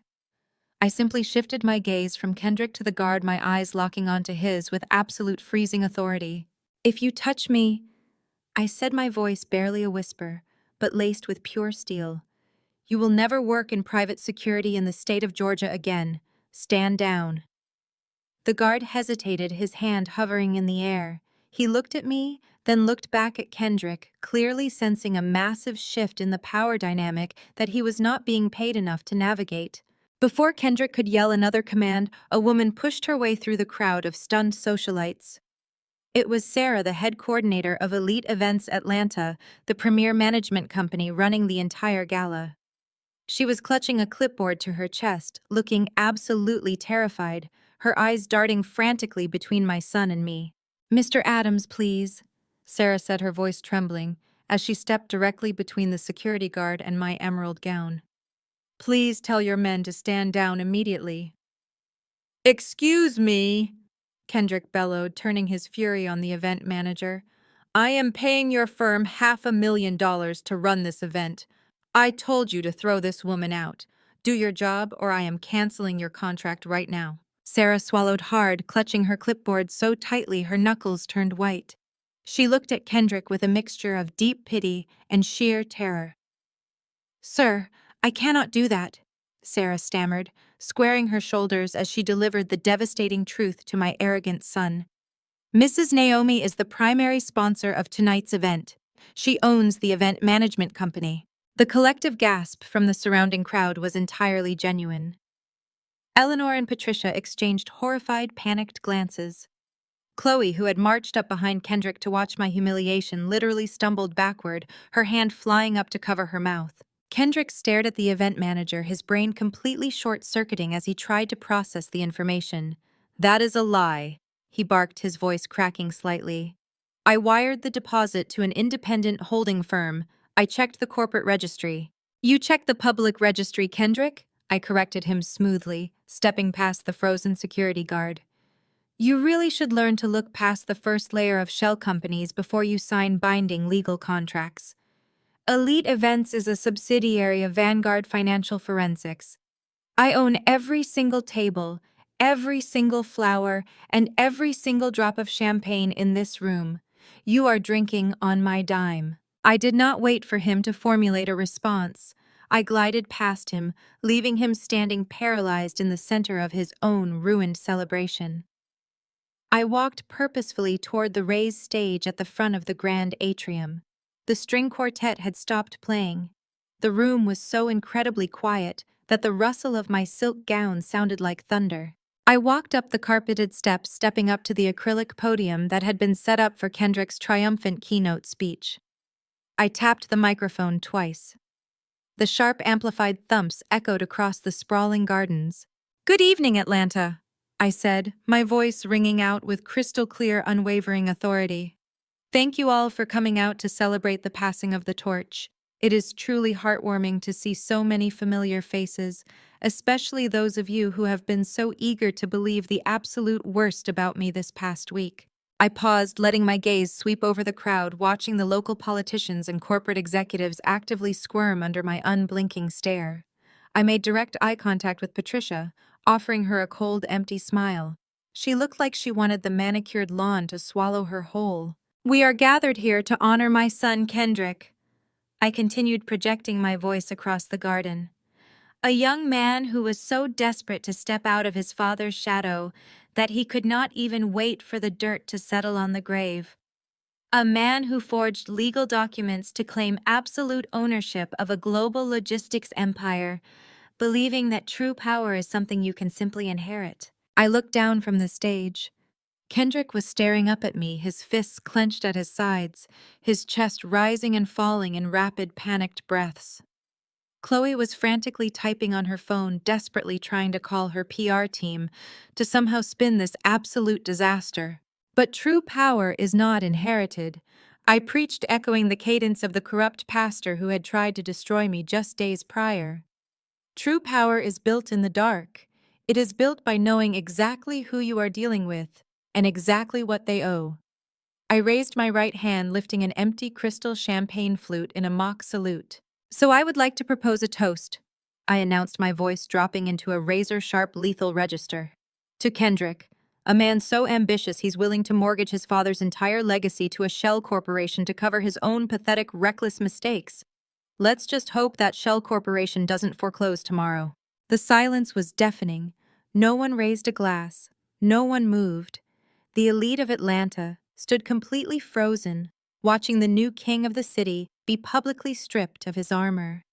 Down on the floor, in the absolute crushing quiet of the ballroom, a sharp electronic buzzing sound suddenly shattered the tension. It was Kendrick's phone. He ripped the device out of his jacket pocket, his hands shaking violently. The bright screen illuminated his ashen face. I watched from the stage as he read the automated notification. It was a high-priority alert from the primary commercial bank holding the deeds to the Adams Logistics shipping ports. The alert was simple. It was a formal notification of default. The anonymous private buyer who had purchased his crushing cartel debt had just executed a hostile, instantaneous foreclosure on every single physical asset he had pledged as collateral. The buyer had just legally seized the entire eastern seaboard infrastructure. Kendrick looked up from the glowing screen, his eyes locking onto mine. The arrogance, the smug entitlement, the blind belief that he could outsmart the world was completely, utterly gone. In its place was nothing but the raw, suffocating terror of a boy who realized he had just handed the executioner his own head. I smiled down at him, lowering the empty crystal glass, and stepped away from the microphone. The ghost partner of Vanguard Financial Forensics had just foreclosed on her own son, and the real game had finally begun. 72 hours after the catastrophic failure of his gala, the atmosphere inside the executive boardroom of Adams Logistics was suffocating. The massive mahogany table, a piece of furniture Winston had specifically commissioned when he founded the company, felt entirely too large for the panicked boy pacing at its head. Kendrick was unraveling in real time. The hostile foreclosure of the eastern seaboard shipping ports had completely obliterated his secret plan to sell the assets on the dark web. He had no liquid capital, no ports to sell, and a cartel syndicate breathing down his neck, demanding their $74 million immediately. Kendrick had called an emergency meeting of the board of directors. These were men and women who had worked alongside my husband for decades, seasoned logistics veterans who understood the global supply chain better than they understood their own families. They sat rigidly in their leather chairs, their faces tight with concern, as they watched the new CEO sweat through his bespoke suit. Kendrick had not come alone. He had brought his own twisted royal court to back him up. Chloe sat to his right, her posture unnaturally stiff. She was wearing a violently pink designer dress that was entirely inappropriate for a morning corporate meeting. To Kendrick's left sat Pastor Terrence, his gold Rolex flashing under the recessed boardroom lighting. Kendrick had officially appointed Terrence as the corporate spiritual advisor, a fabricated title designed entirely to funnel company money into the pastor's offshore church accounts. They were a trio of parasites desperately clinging to a dying host. I sat at the far end of the table, perfectly composed in a charcoal gray pantsuit. Legally, I was still permitted in the room as a minority observer. The probate courts had not fully processed Kendrick's forged will, meaning I still retained the right to witness the executive decisions of the company my husband and I had built. Kendrick despised my presence, but his sleazy attorney Marcus had warned him that physically removing me would trigger an immediate injunction and freeze the company entirely. Kendrick could not afford a freeze. He needed cash today. Chloe glared at me from across the expanse of polished wood. She was still humiliated from the botanical gardens, but her delusion was so deeply ingrained that she had somehow convinced herself my foreclosure stunt was just a temporary legal hiccup. "I still do not understand why she is allowed to be here," Chloe whispered loudly to Terrence, her voice laced with venom. She turned her sharp gaze directly on me. "Just sit in the corner and knit, Naomi. The adults are doing business." Terrence chuckled, a rich, booming sound that belonged behind a pulpit, not a boardroom table. "Let the woman observe, Chloe. It is important for the spiritually bankrupt to witness how blessed and favored Kendrick truly is in this new season of leadership." I did not offer them the satisfaction of a response. I folded my hands on the table and waited. Kendrick slammed his palms down on the mahogany, forcing the board members to snap to attention. His eyes were bloodshot and erratic. "We are facing a temporary liquidity crisis," Kendrick announced, his voice carrying a frantic, vibrating edge. "Due to some unforeseen restructuring delays and interference from outside parties, we need an immediate injection of capital to cover our international operating costs and satisfy some outstanding aggressive accounts." Robert, the chief financial officer who had been Winston's right-hand man for 20 years, adjusted his glasses. "Kendrick, the foreclosure of the eastern ports has crippled our domestic routing. We are hemorrhaging revenue by the hour. What exactly are you proposing we do to generate capital when our primary assets have just been legally seized?" Kendrick pulled a thick, intimidating legal binder from his briefcase and shoved it down the length of the table toward Robert. "I have secured a lifeline," Kendrick declared, puffing his chest out. "A private equity firm out of Miami has agreed to extend us a $100 million restructuring loan. The cash will be wired directly into our primary holding account by the end of business today. It solves everything. It gives us the runway we need to crush the foreclosure injunction and get the fleet moving again." Robert opened the binder. As the seasoned CFO scanned the terms of the loan, the color drained entirely from his weathered face. He looked up at Kendrick in absolute horror. "Are you out of your mind?" Robert asked, his voice shaking with disbelief. "Kendrick, you cannot possibly present this to the board. This is not a loan. This is a corporate death warrant." "It is a strategic bridge loan," Kendrick snapped back, slamming a fist against the table. "I am the CEO. I say it is necessary." "It is a toxic mezzanine debt trap," Robert argued, flipping the pages so hard they nearly tore. "The interest rate is 45% compounding monthly. The The collateral demands are total and absolute. They are asking us to pledge the company's intellectual property, our global routing algorithms, our international trucking fleets, and every single remaining warehouse. If we miss a single payment, this equity firm gains immediate, uncontested ownership of Adams Logistics. They will strip it down for parts and leave us with nothing. The other board members erupted in outrage. Voices overlapped as seasoned executives demanded Kendrick withdraw the proposal. They were businessmen and they recognized a predator when they saw one.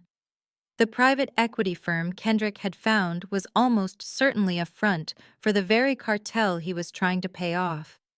The syndicate was offering him a fake lifeline, loaning him their own dirty money at impossible rates, so they could legally seize the entire legitimate corporate structure of Adams Logistics when he inevitably defaulted. It was a brilliant, vicious laundering scheme, and my son was too blinded by his own panic to see the jaws of the trap closing around him.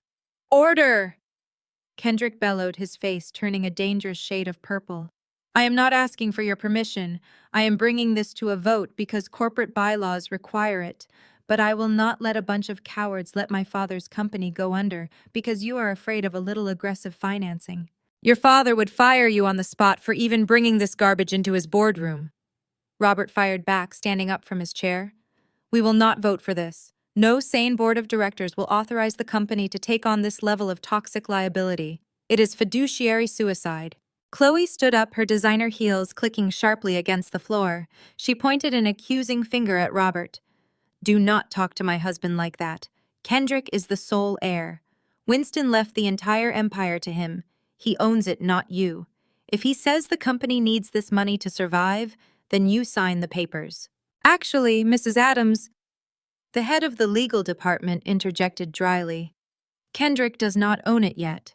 The estate is still in probate.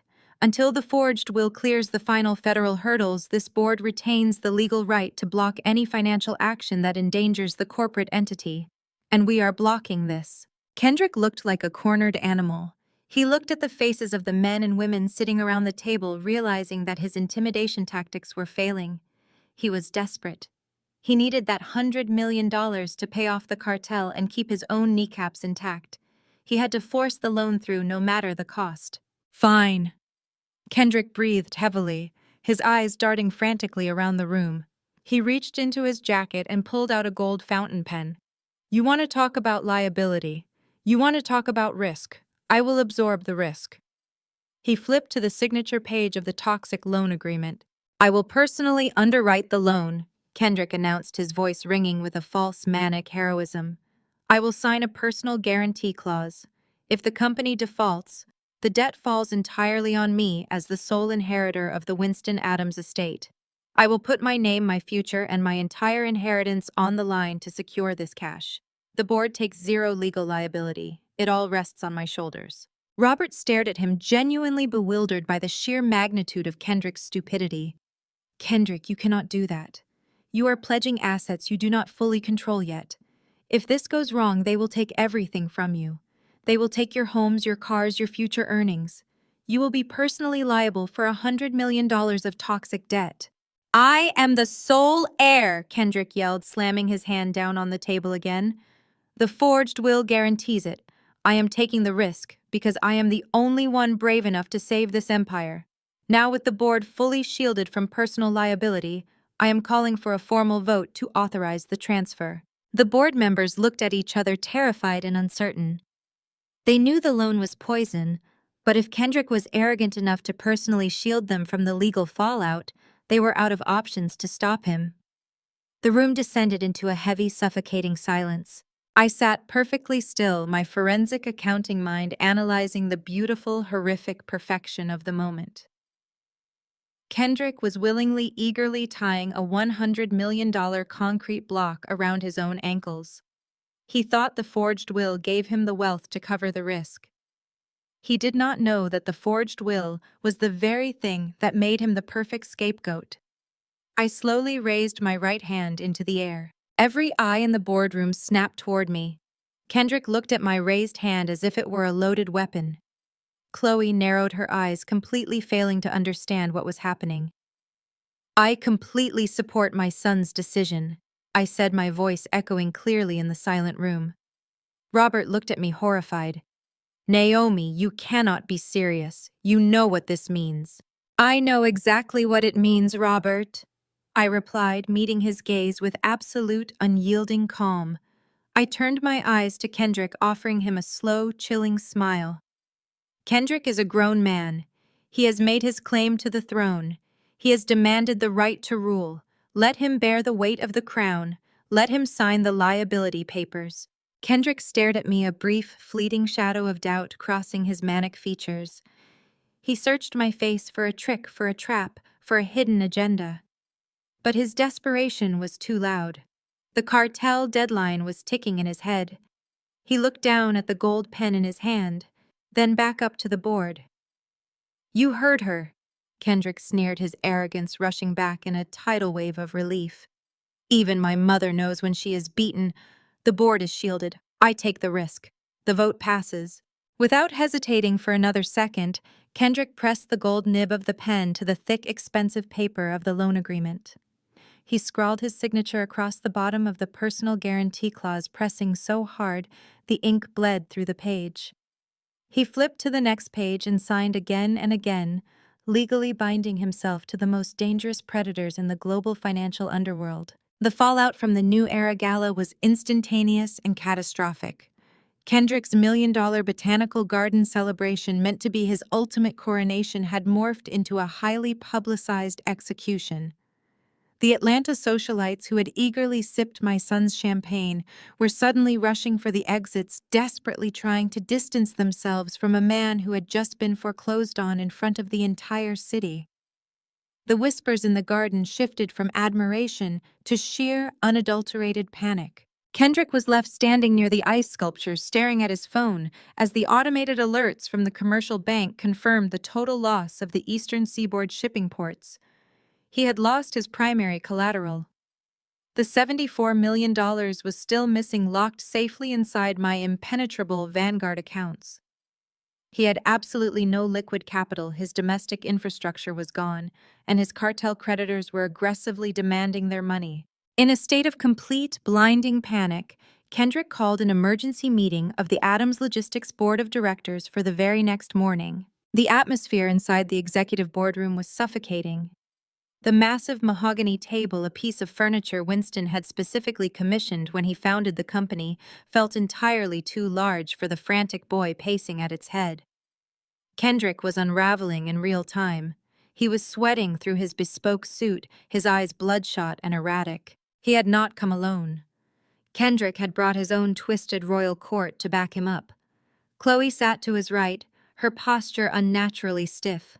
She was wearing a violently pink designer dress that was entirely inappropriate for a morning corporate meeting. To Kendrick's left sat Pastor Terrence, his gold Rolex flashing under the recessed boardroom lighting. Kendrick had officially appointed Terrence as the corporate spiritual advisor, a fabricated title designed entirely to muscle the board members and funnel company money into the pastor's offshore church accounts. They were a trio of parasites desperately clinging to a dying host. I sat at the far end of the table, perfectly composed in a charcoal gray pantsuit. Legally, I was still permitted in the room as a minority observer. The probate courts had not fully processed Kendrick's forged will, meaning I still retained the right to witness the executive decisions of the company my husband and I had built. Kendrick despised my presence, but his sleazy attorney Marcus had warned him that physically removing me would trigger an immediate injunction and freeze the company entirely. Kendrick could not afford a freeze. He needed cash today. Chloe glared at me from across the expanse of polished wood. She was still humiliated from the botanical gardens, but her delusion was so deeply ingrained that she had somehow convinced herself my foreclosure stunt was just a temporary legal hiccup. I still do not understand why she is allowed to be here. Chloe sneered loudly to Terrence, her voice laced with venom. She turned her sharp gaze directly on me. Just sit in the corner and knit, Naomi. The adults are doing business. Terrence chuckled, a rich, booming sound that belonged behind a pulpit, not a boardroom table. Let the woman observe, Chloe. It is important for the spiritually bankrupt to witness how blessed and favored Kendrick truly is in this new season of leadership. I did not offer them the satisfaction of a response. I folded my hands on the table and waited. Kendrick slammed his palms down on the mahogany, forcing the board members to snap to attention. "We are facing a temporary liquidity crisis," Kendrick announced, his voice carrying a frantic, vibrating edge. "Due to some unforeseen restructuring delays and interference from outside parties, we need an immediate injection of capital to cover our international operating costs and satisfy some aggressive accounts." Robert, the chief financial officer who had been Winston's right-hand man for 20 years, adjusted his glasses. "Kendrick, the foreclosure of the eastern ports has crippled our domestic routing. We are hemorrhaging revenue by the hour. What exactly are you proposing we do to generate capital when our primary assets have just been legally seized?" Kendrick pulled a thick, intimidating legal binder from his briefcase and shoved it down the length of the table toward Robert. "I have secured a lifeline," Kendrick declared, puffing his chest out. "A private equity firm out of Miami has agreed to extend us a $100 million restructuring loan.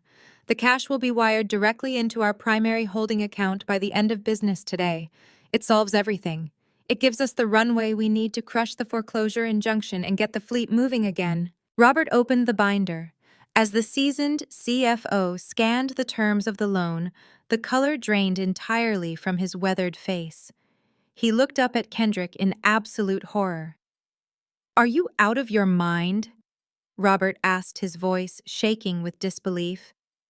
"Kendrick, you cannot possibly present this to the board. This is not a loan. This is a corporate death warrant." "It is a strategic bridge loan," Kendrick snapped back, slamming a fist against the table. "I am the CEO. I say it is necessary."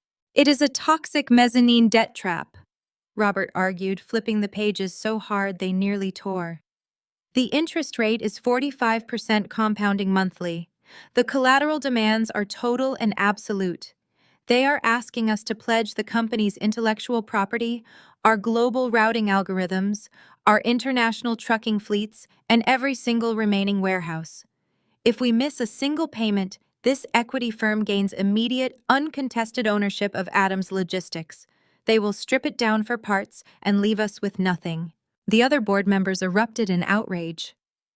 Voices overlapped as seasoned executives demanded Kendrick withdraw the proposal. They were businessmen, and they recognized a predator when they saw one. The private equity firm Kendrick had found was almost certainly a front for the very cartel he was trying to pay off.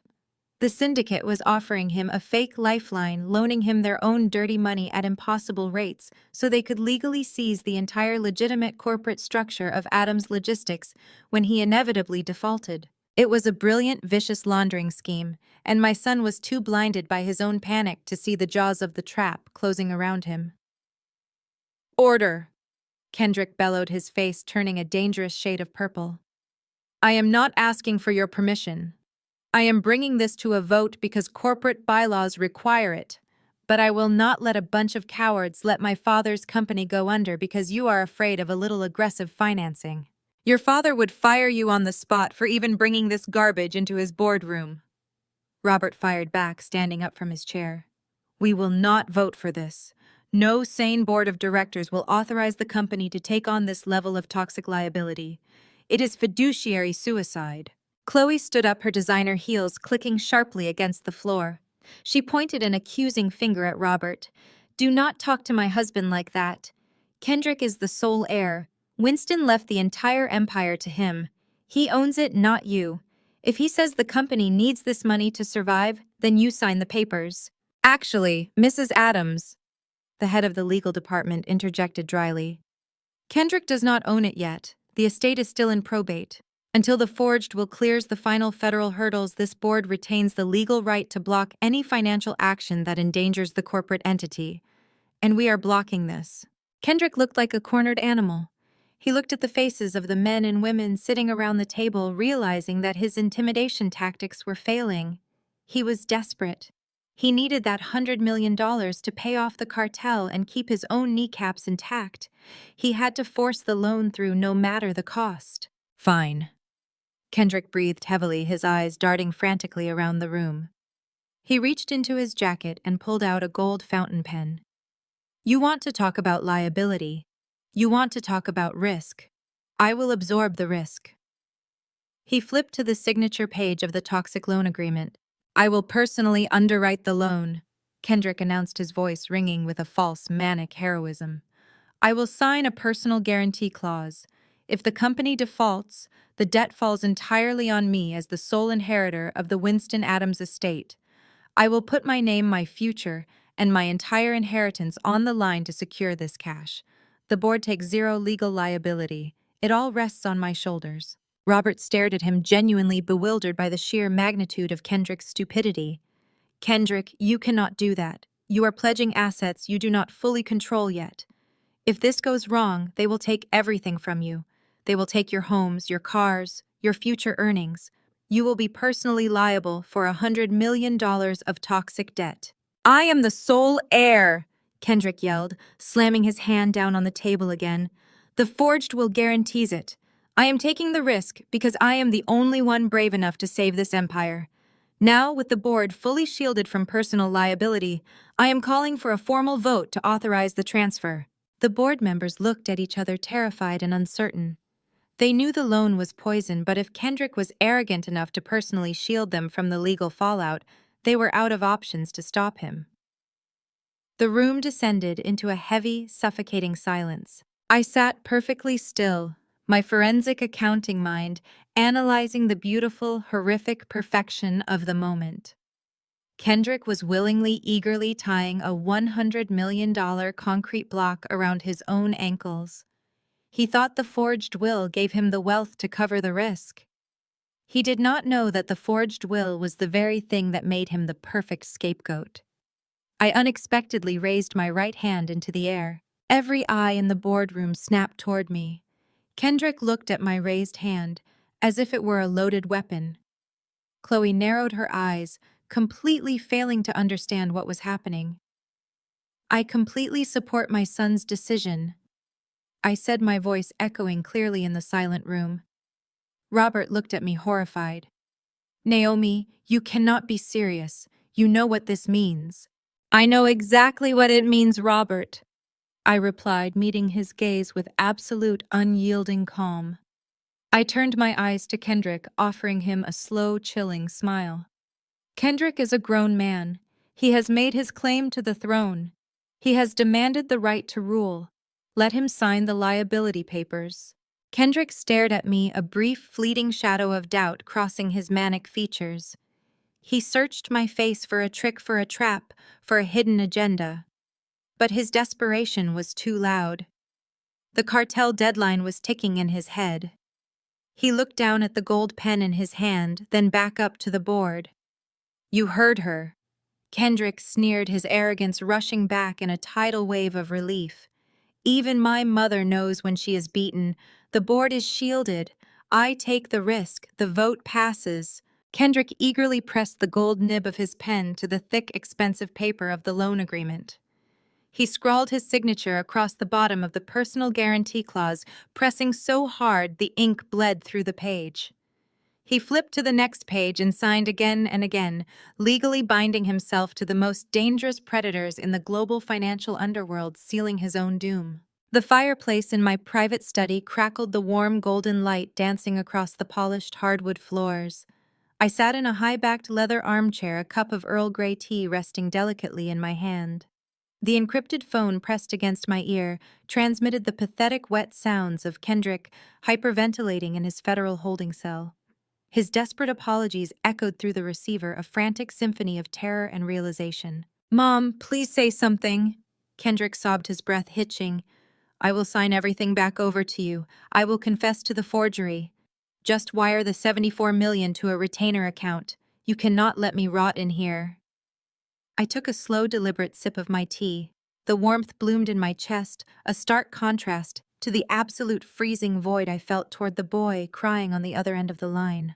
You told me that true power is built by knowing exactly what people owe, Kendrick. I said, my voice barely above a whisper, yet carrying the lethal, undeniable weight of a judge delivering a final sentence. You owe the cartel $100 million. You owe the federal government 20 years of your life. And you owe your father an apology you can never deliver.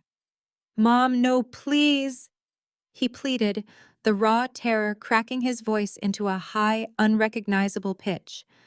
I am your son. Winston's son died the day you forged his name. I replied, the words striking with clinical precision.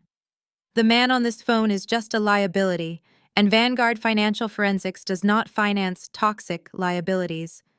I did not wait for his scream. I lowered the phone from my ear and pressed the red button, cutting the line and severing the last remaining tie to the boy who had tried to destroy me. The silence that reclaimed my study was profound and beautiful. I set the phone face down on the small side table, listening only to the steady, comforting crackle of the fire. The Adams logistics empire, stained by cartel debt and federal investigations, was burning to the ground exactly as it was meant to. The poison pill had been swallowed, the host was dead, and the $74 million of clean, untainted legacy was safe secured behind the impenetrable walls of my creation. I leaned back in the leather chair, staring into the flames. The widow they had tried to bury had not just survived the dirt, she had owned the cemetery. And the real work of building a true, unassailable empire was finally about to begin. The morning after the gala felt like the air had been sucked out of the entire city of Atlanta. Inside the sprawling penthouse suite of the Four Seasons, Kendrick was pacing the length of his living room, his phone practically glued to his ear. The automated foreclosure alert from the previous night had not been a glitch or a system error. Vanguard Financial Forensics had executed a flawless, legally binding seizure of the Eastern Seaboard shipping ports. His primary collateral was completely gone. More terrifying, however, were the encrypted messages flooding his secondary, untraceable phone. The cartel creditors did not care about his legal maneuvering or his corporate restructuring plans. They wanted the $74 million he had promised them, and they wanted it immediately. The threats had escalated overnight, from polite, menacing reminders to graphic, highly detailed descriptions of what they would do to him if the wire transfer did not clear by the end of the week. Kendrick was drowning in a storm of his own making. He had spent the last month operating under the absolute delusion that stealing his father's company would grant him instant, untouchable wealth. He had fundamentally failed to understand that Winston Adams had built his empire on a foundation of carefully balanced leverage, fierce global relationships, and absolute, unforgiving precision. Kendrick possessed none of these traits. He had only raw, unearned ambition and a desperate, clawing need to prove he was the smartest man in the room. Now, the $74 million of clean cash was missing, locked safely inside my impenetrable Vanguard accounts. He had no liquid capital, his domestic infrastructure had evaporated, and his enemies were circling. He needed cash today. At 6 a.m, operating purely on panic and adrenaline, Kendrick ordered his executive assistant to summon the entire Adams Logistics Board of Directors for an emergency session. The mandate was clear. They were to liquidate whatever secondary assets remained, or immediately find a private equity firm willing to inject massive capital into the dying company. The corporate headquarters of Adams Logistics occupied the top 3 floors of a steel and glass tower in Midtown. The executive boardroom was practically a shrine to Winston's legacy, featuring a massive custom-built mahogany table and walls lined with framed photographs of the company's very first cargo ships. By 9 o'clock, the seasoned executives had gathered. These were stern, serious men and women who had spent decades navigating treacherous international supply chains and surviving global recessions alongside my late husband. They sat rigidly in their heavy leather chairs, their faces grim and pale, exchanging hushed, worried remarks about the sudden, highly publicized foreclosure of their primary domestic infrastructure. They knew the company was bleeding out, and they knew the man holding the scalpel was sitting in the CEO's chair. The heavy double doors swung open and Kendrick marched in. He reeked of stale Scotch fear and expensive cologne. He was not alone. Kendrick had brought his own twisted royal court to back him up. Pastor Terence strolled in, wearing a tightly tailored designer suit and a heavy gold cross resting prominently on his chest, looking significantly more like a corrupt nightclub promoter than a man of the cloth. Chloe walked directly behind Kendrick, her heels clicking aggressively on the hardwood floor. She was wearing a tight, vibrant red cocktail dress that was entirely inappropriate for a morning corporate crisis meeting. She clutched a limited edition designer handbag and surveyed the room of seasoned executives with an expression of sheer unearned entitlement. I was already seated at the far end of the long mahogany table. Legally, I was perfectly within my rights to be there as a minority observer.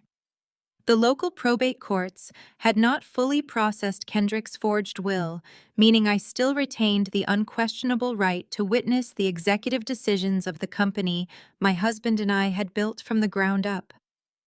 Kendrick despised my presence, but his sleazy attorney Marcus had explicitly warned him that physically removing me from the premises would trigger an immediate court injunction, freezing the company's assets entirely until a judge could review the dispute. Kendrick could not afford a freeze. He needed liquid cash to survive the week. So I sat quietly wearing a crisp charcoal suit, my hands folded neatly on the polished wood, projecting an aura of absolute freezing calm. Kendrick took his seat at the head of the table, ignoring the standard corporate formalities. He slammed his palms down on the mahogany, demanding the board immediately authorize the liquidation of the company's European warehouses. Robert, the chief financial officer, and Winston's oldest, most trusted friend, pushed back instantly. Robert explained in clear, unrelenting terms that selling their remaining European assets during a highly publicized domestic foreclosure crisis would signal absolute desperation to the market, sending the company's stock into an unrecoverable death spiral. Sensing the board's resistance, Pastor Terence leaned heavily forward, resting his elbows on the table.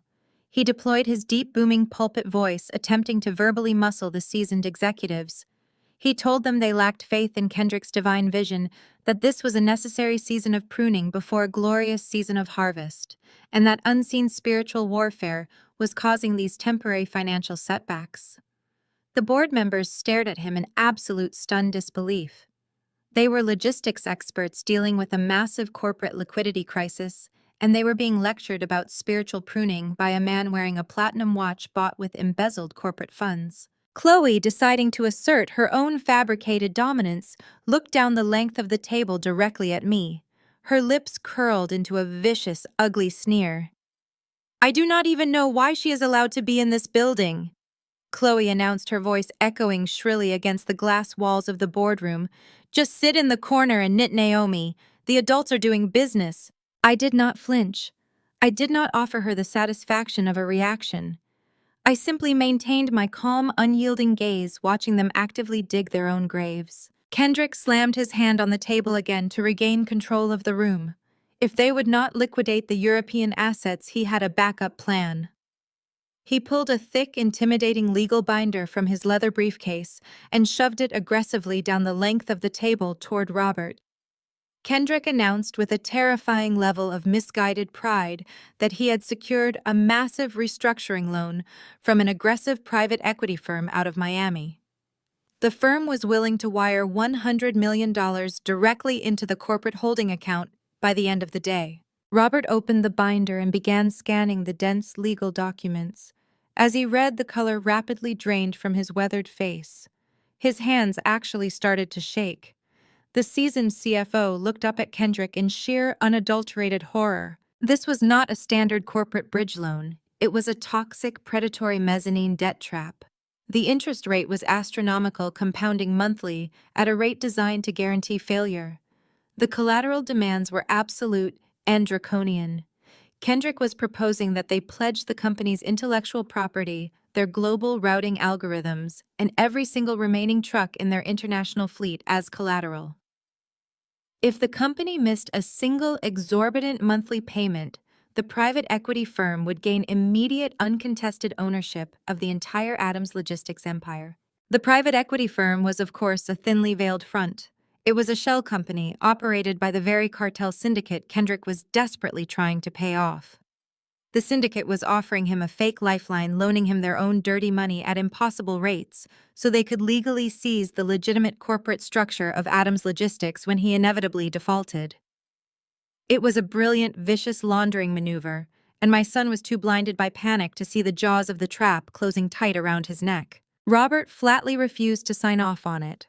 He told Kendrick that authorizing this loan was fiduciary suicide, that Winston would have fired him on the spot for even bringing such a dangerous document into his boardroom. The other executives murmured their loud, aggressive agreement. No sane board of directors would sign off on such a toxic liability. Kendrick grew furious. He stood up, kicking his chair back, towering over the table.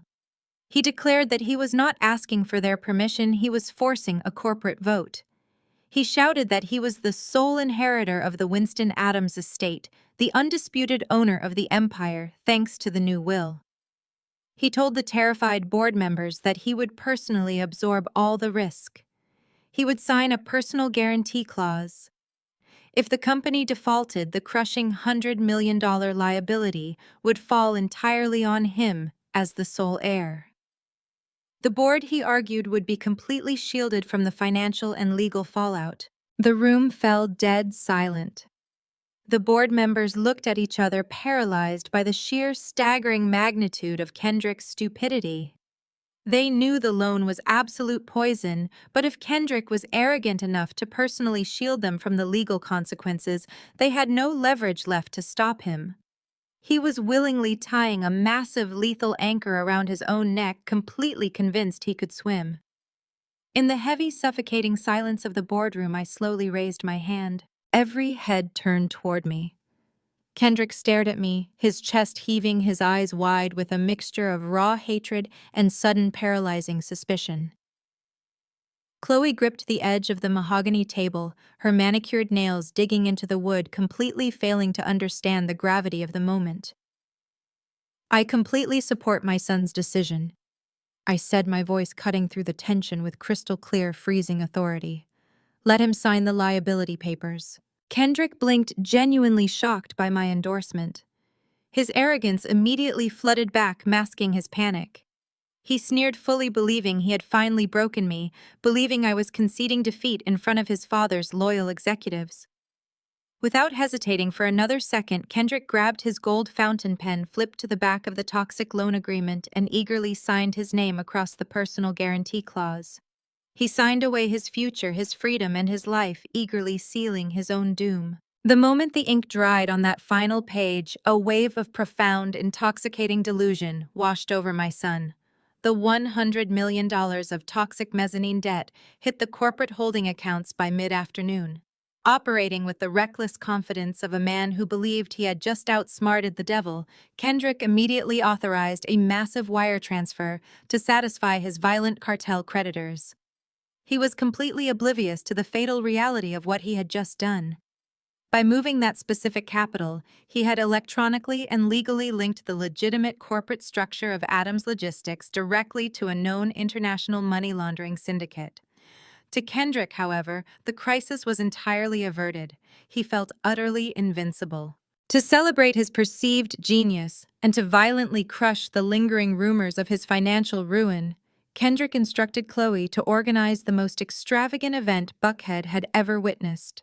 It was to be a luxury garden party at their sprawling estate, a gaudy display of wealth designed specifically to parade their triumphant survival in front of the exact same Atlanta socialites who had fled their presence just days prior. Chloe, entirely insulated by her own vanity, threw herself into the spending spree with terrifying enthusiasm.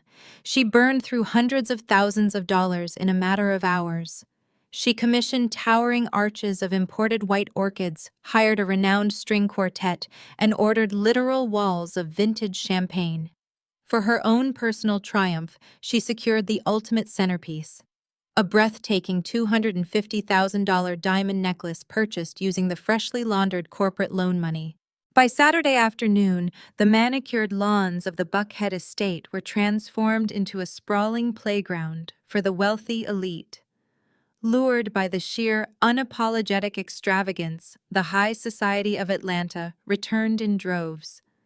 They drifted across the pristine grass, sipping expensive champagne and whispering in hushed, awed tones about Kendrick's miraculous financial recovery. I attended the event wearing a simple, elegant ivory suit.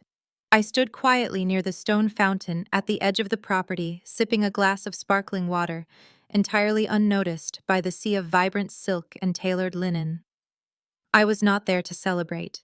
I was there to witness the grand finale of my forensic masterpiece. Chloe was holding court near the grand staircase, dripping in her newly acquired diamonds. The massive necklace caught the afternoon sun, casting fractured prisms of light across her designer gown. Kendrick stood a few feet away, a thick Cuban cigar clamped between his teeth, laughing loudly with a group of local politicians. He looked exactly like the king he desperately pretended to be. Then the atmosphere fractured. The disruption did not begin with a polite knock at the gate. It began with the deafening roar of heavy engines. Suddenly, a fleet of unmarked matte black SUVs crashed through the wrought iron gates of the estate, the heavy grills of the vehicles tearing violently across the immaculate manicured lawns. The string quartet stopped playing instantly. The idle chatter of the wealthy elite dissolved into a chorus of panicked screams. Glasses of vintage champagne shattered against the stone patios as guests scattered in sheer terror. Dozens of federal agents poured out of the vehicles before they had even fully stopped. They were wearing dark tactical vests, emblazoned with the bright yellow letters of the FBI and the IRS. They swarmed the property with clinical, terrifying precision, fanning out to secure every exit and surround the main house. Chloe stood frozen on the patio, her mouth hanging open in absolute shock. A team of 4 federal agents marched directly toward her, ignoring the terrified socialites diving out of their path. "Excuse me!" Chloe shrieked, her voice hitting a pitch of pure hysteria as her initial shock morphed into entitled rage. "What do you think you are doing? This is private property. Do you know who my husband is?" The lead agent, a tall, imposing woman with eyes like chipped ice, did not even blink. She stepped directly into Chloe's personal space. "Chloe Adams," the agent said, her voice cutting through the panic of the garden party, "we are executing a federal seizure of assets linked to wire fraud, corporate embezzlement, and international money laundering." Before Chloe could draw a breath to scream her objections, the lead agent reached out and grabbed the massive diamond necklace resting against Chloe's collarbone. With one swift, unceremonious yank, the agent unclasped the jewelry and ripped the $250,000 piece right off Chloe's neck. "Hey," Chloe sobbed, clutching her chest as the heavy diamonds were dropped into a plastic federal evidence bag. "That is mine. You cannot take that. It was purchased yesterday using heavily monitored, laundered funds from a cartel-affiliated shell company," the agent replied coldly, sealing the plastic bag. "It is federal evidence. Now place your hands behind your back." Across the lawn, Kendrick witnessed his wife being aggressively pushed against the stone balustrade and handcuffed. The false invincibility he had been projecting all week evaporated in a split second. The cigar dropped from his trembling fingers, burning a hole into the pristine grass. Panic, raw and unadulterated, seized his entire body. Kendrick turned and bolted. He sprinted frantically toward the hedge maze at the edge of the property, his expensive Italian leather shoes slipping wildly on the damp grass. He looked pathetic, a desperate boy running from the consequences of playing a man's game. He did not make it past the first row of hedges. 3 federal agents closed the distance in a matter of seconds. They launched themselves forward, tackling Kendrick with brutal, unforgiving force. He hit the ground hard, his face slamming into the manicured turf, the breath knocked completely out of his lungs. "Get off me!" Kendrick screamed, spitting dirt and grass as the agents pinned his arms painfully behind his back. The wealthy, stunned friends he had spent millions to impress were now standing in total silence, recording his violent humiliation on their smartphones. "You are making a mistake," Kendrick bawled, thrashing against the heavy knees, pinning him to the earth. "I did not do anything. I just inherited this. It is my father's company. I am just a minority shareholder. Look at the original will. My mother is the executor. Naomi Adams is in charge. Arrest her." The lead FBI investigator, a seasoned man who had clearly coordinated the entire forensic takedown with the IRS, walked slowly across the grass. He stood over Kendrick, looking down at the weeping, dirt-covered boy in the ruined bespoke suit. The agent reached into his jacket pocket and pulled out a crisp, folded legal document. He opened it slowly, holding it up so Kendrick could see the signature at the bottom. "We are very familiar with your father's estate, Kendrick," the agent said, his voice ringing with absolute crushing authority. "But we are not operating off the original will, we are operating off this one." Kendrick stared at the paper.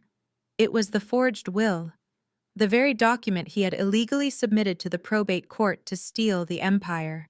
"According to this document," the agent continued, his tone dripping with professional disdain, "which you personally signed, submitted to a federal court, and swore under oath to be authentic, you demanded and assumed absolute uncontested control of all corporate assets and liabilities of Adams Logistics. You claimed you were the sole executive authority during the exact 72-hour window when over $100 million of illicit cartel funds were wired through your corporate servers." Kendrick's bloodshot eyes widened in sheer mind-breaking horror. The brilliant legal shield he thought he had created was actually a steel cage. The forged will had legally stripped me of all executive power and transferred every ounce of federal liability directly onto his shoulders. "You begged the court to make you the king," the agent sneered, stepping back as the officers hauled Kendrick roughly to his feet. "And the king takes the fall. You are going away for a long time, kid." They dragged him across the lawn, his expensive suit stained with mud, his desperate screams echoing off the stone walls of the estate he would never set foot in again. I stood by the fountain, watching the black SUVs roll out through the ruined gates, taking the usurper exactly where he belonged. 12 hours later, the illusion of wealth was replaced by the harsh, freezing reality of a federal holding facility. I was sitting in my private study at home, the fireplace casting a warm glow across the room, when my encrypted phone buzzed. It was a collect call from the holding center. I accepted the charges, bringing the receiver to my ear. "Mom," Kendrick sobbed through the line. The arrogance was completely eradicated, leaving only the panicked, hyperventilating voice of a terrified child surrounded by concrete and steel. "Mom, please, you have to help me," he begged, his voice cracking into a high pitch. "They are charging me with federal racketeering. They are saying I owe the cartel money. They took Chloe. They took everything I need, the $74 million. I need that cash to pay for a defense team. I am sorry. I am so sorry. Please, Mom, just send the money." 48 hours later, the comforting warmth of my private study was replaced by the harsh, flickering fluorescent lights of the Atlanta Federal Holding Facility. The air inside the visitors' room was sterile and metallic, smelling faintly of industrial bleach and quiet, suffocating despair. I sat at a cold steel table bolted directly to the concrete floor, my posture perfectly straight, my hands resting neatly on top of my leather briefcase. The heavy steel door at the far end of the room clicked with a loud electronic buzz, groaning open to reveal a pair of armed federal guards. They stepped aside, dragging my son and his wife into the harsh light of reality. The sight of them was a masterpiece of poetic justice. The arrogance that had fueled their hostile takeover was completely and utterly shattered. They were wearing identical, oversized orange jumpsuits, the rough canvas fabric practically swallowing them whole. Chloe looked completely unrecognizable. The reigning queen of the Buckhead social elite had been reduced to a trembling, hollow shell. Her face was streaked with dirt and exhaustion, her elaborate makeup smeared in dark, ugly circles around her swollen eyes. Her perfectly manicured acrylic nails were chipped and broken, likely from clawing frantically at the walls of her holding cell in the middle of the night. She was weeping silently, her shoulders shaking with every ragged breath. Kendrick was in an even worse state. His eyes were wide, bloodshot, and darting around the room with the frantic, terrified energy of a cornered prey animal. His skin was unnaturally pale, coated in a cold sweat.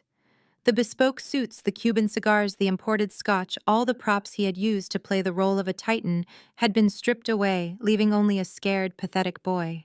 The guards forced them into the metal chairs across from me, securing their waist chains to the steel loops under the table before stepping back to the perimeter of the room. For a long moment, nobody spoke. The silence stretched tight, humming with the sheer magnitude of their downfall. "Did you bring them?" Kendrick gasped, his voice cracking violently. He leaned forward as far as the chains would allow, staring at my briefcase with desperate, hungry eyes. "Did you bring the defense team? Where are the lawyers? Marcus is not answering my calls. You have to wire the $74 million right now. They are transferring us to a maximum security facility tomorrow morning. You have to post bail." Chloe buried her face in her shackled hands, letting out a loud, pathetic wail. "The food is disgusting," she sobbed, her voice muffled and wet. "They took my clothes. They strip-searched me. You have to get us out of here, Naomi. Tell them it is a mistake. Tell them Kendrick owns everything and can pay whatever fines they want." I looked at her, my expression completely blank, devoid of a single ounce of sympathy. "There are no lawyers in my briefcase, Kendrick," I said, my voice echoing clearly against the concrete walls. "And Marcus is not answering your calls because he is currently cooperating with the federal prosecutor to secure himself an immunity deal. He flipped on you the moment the FBI kicked down the doors of your garden party." Kendrick's breath hitched. His eyes widened even further, threatening to bulge out of his skull. "No," he stammered, shaking his head rapidly. "No, that is impossible. I am the CEO. I have the assets. The company is mine." I reached into my briefcase and slowly pulled out a crisp single sheet of paper. I placed it flat on the metal table and slid it across the cold surface until it rested directly between his shackled hands. It was the forged will. Kendrick stared down at the document, his mind struggling to comprehend why I was showing him the very weapon he had used to steal his father's empire. "You called me an uneducated working-class nobody," I said, leaning forward slightly, my eyes locking onto his with absolute freezing precision. "You thought I was just a naive housewife knitting on the porch. You thought your father was going senile, losing his grip on the business he built. But Winston knew exactly what he was doing. And so did I." Kendrick looked up, his jaw trembling. "What are you talking about?" "Winston was a master of logistics," I explained, delivering the truth with the calculated rhythm of a metronome. "He tracked every shipment, every invoice, and every single routing algorithm in that company. You genuinely believed you were clever, Kendrick. You thought you could run a shadow ledger. You thought you could funnel cartel money through our European shipping ports without leaving a digital footprint. But Winston found the discrepancies months ago." Chloe stopped weeping, lowering her hands to stare at me in stunned silence. "He knew you were laundering millions for the syndicate." I continued, watching the horrific realization begin to dawn in Kendrick's eyes. And more importantly, through his contacts in the federal government, he knew the FBI and the IRS were already building a massive, inescapable RICO case against Adams Logistics. He knew the company was dead. The federal warrants were already being drafted. It was only a matter of time before they seized everything. Kendrick's face turned the color of ash. He stared at the forged will, his breathing becoming shallow and rapid. "That night at dinner, the night before he passed," I said, my voice dropping an octave, carrying the heavy weight of absolute finality, "Winston told me to execute our contingency plan. He told me to transfer the $74 million of clean, untainted personal cash into my hidden Vanguard trust. We liquidated our clean assets and secured our true legacy behind a fortress of financial forensics.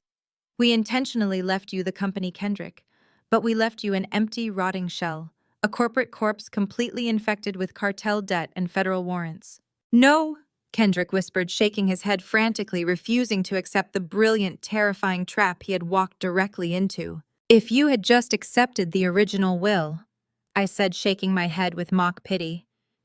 "If you had just taken the 30% minority stake Winston genuinely left you, you would have only been a minor shareholder.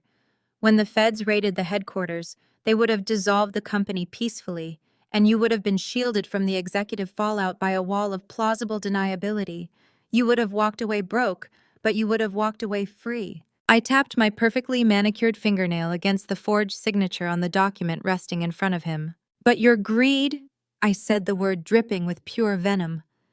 Your pathetic, desperate need to prove you were smarter than your father. Your need to forge a will, to take 100% executive control. You backdated this forgery, Kendrick. You legally declared to a federal probate judge that you were the sole undisputed master of Adams Logistics during the exact window of time the FBI was investigating the money laundering. Kendrick let out a choked, breathless gasp. The air rushed out of his lungs as the steel jaws of the trap finally snapped shut in his mind.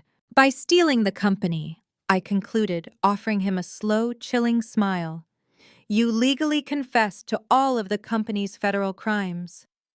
You voluntarily absorbed $100 million of cartel debt, and you provided the FBI with a signed sworn document taking full responsibility for the international wire fraud. We did not destroy you, Kendrick. We just gave you the shovel and let you dig your own grave. Chloe let out a blood-curdling scream. She turned on her husband, her shackled hands flying up to strike his shoulder. You idiot! She shrieked, her voice echoing wildly around the concrete room. You stupid, arrogant idiot! You dragged me into this. I signed those loan papers as a witness. You ruined my life. Kendrick did not even feel her hitting him. He stared at the forged will, his vision swimming, his entire reality crumbling into dust. He looked up at me, tears streaming down his face, his arrogance completely permanently eradicated. Mom, please! Kendrick begged, his voice cracking, dissolving into a pathetic wet sob. He strained against the waist chains, leaning across the table, as if trying to physically grab onto the salvation he had so casually thrown away. Please, I am begging you. You have the money. You can hire the best fixers in the country. You can make this go away. I am your son. Have mercy on me. I sat in silence for a moment, watching him break. I felt no triumph, no joy, only the cold, mechanical satisfaction of a perfectly executed equation. I reached forward, taking the forged will from the table, and slipped it neatly back into my leather briefcase. I stood up slowly, the legs of my chair scraping harshly against the concrete floor. I reached down, calmly smoothing the wrinkles from my designer coat, ensuring my appearance remained absolutely flawless. I bake a great pie, Kendrick, I said, looking down at the ruined boy weeping at my feet. I will make sure to send one to the prison cafeteria for you.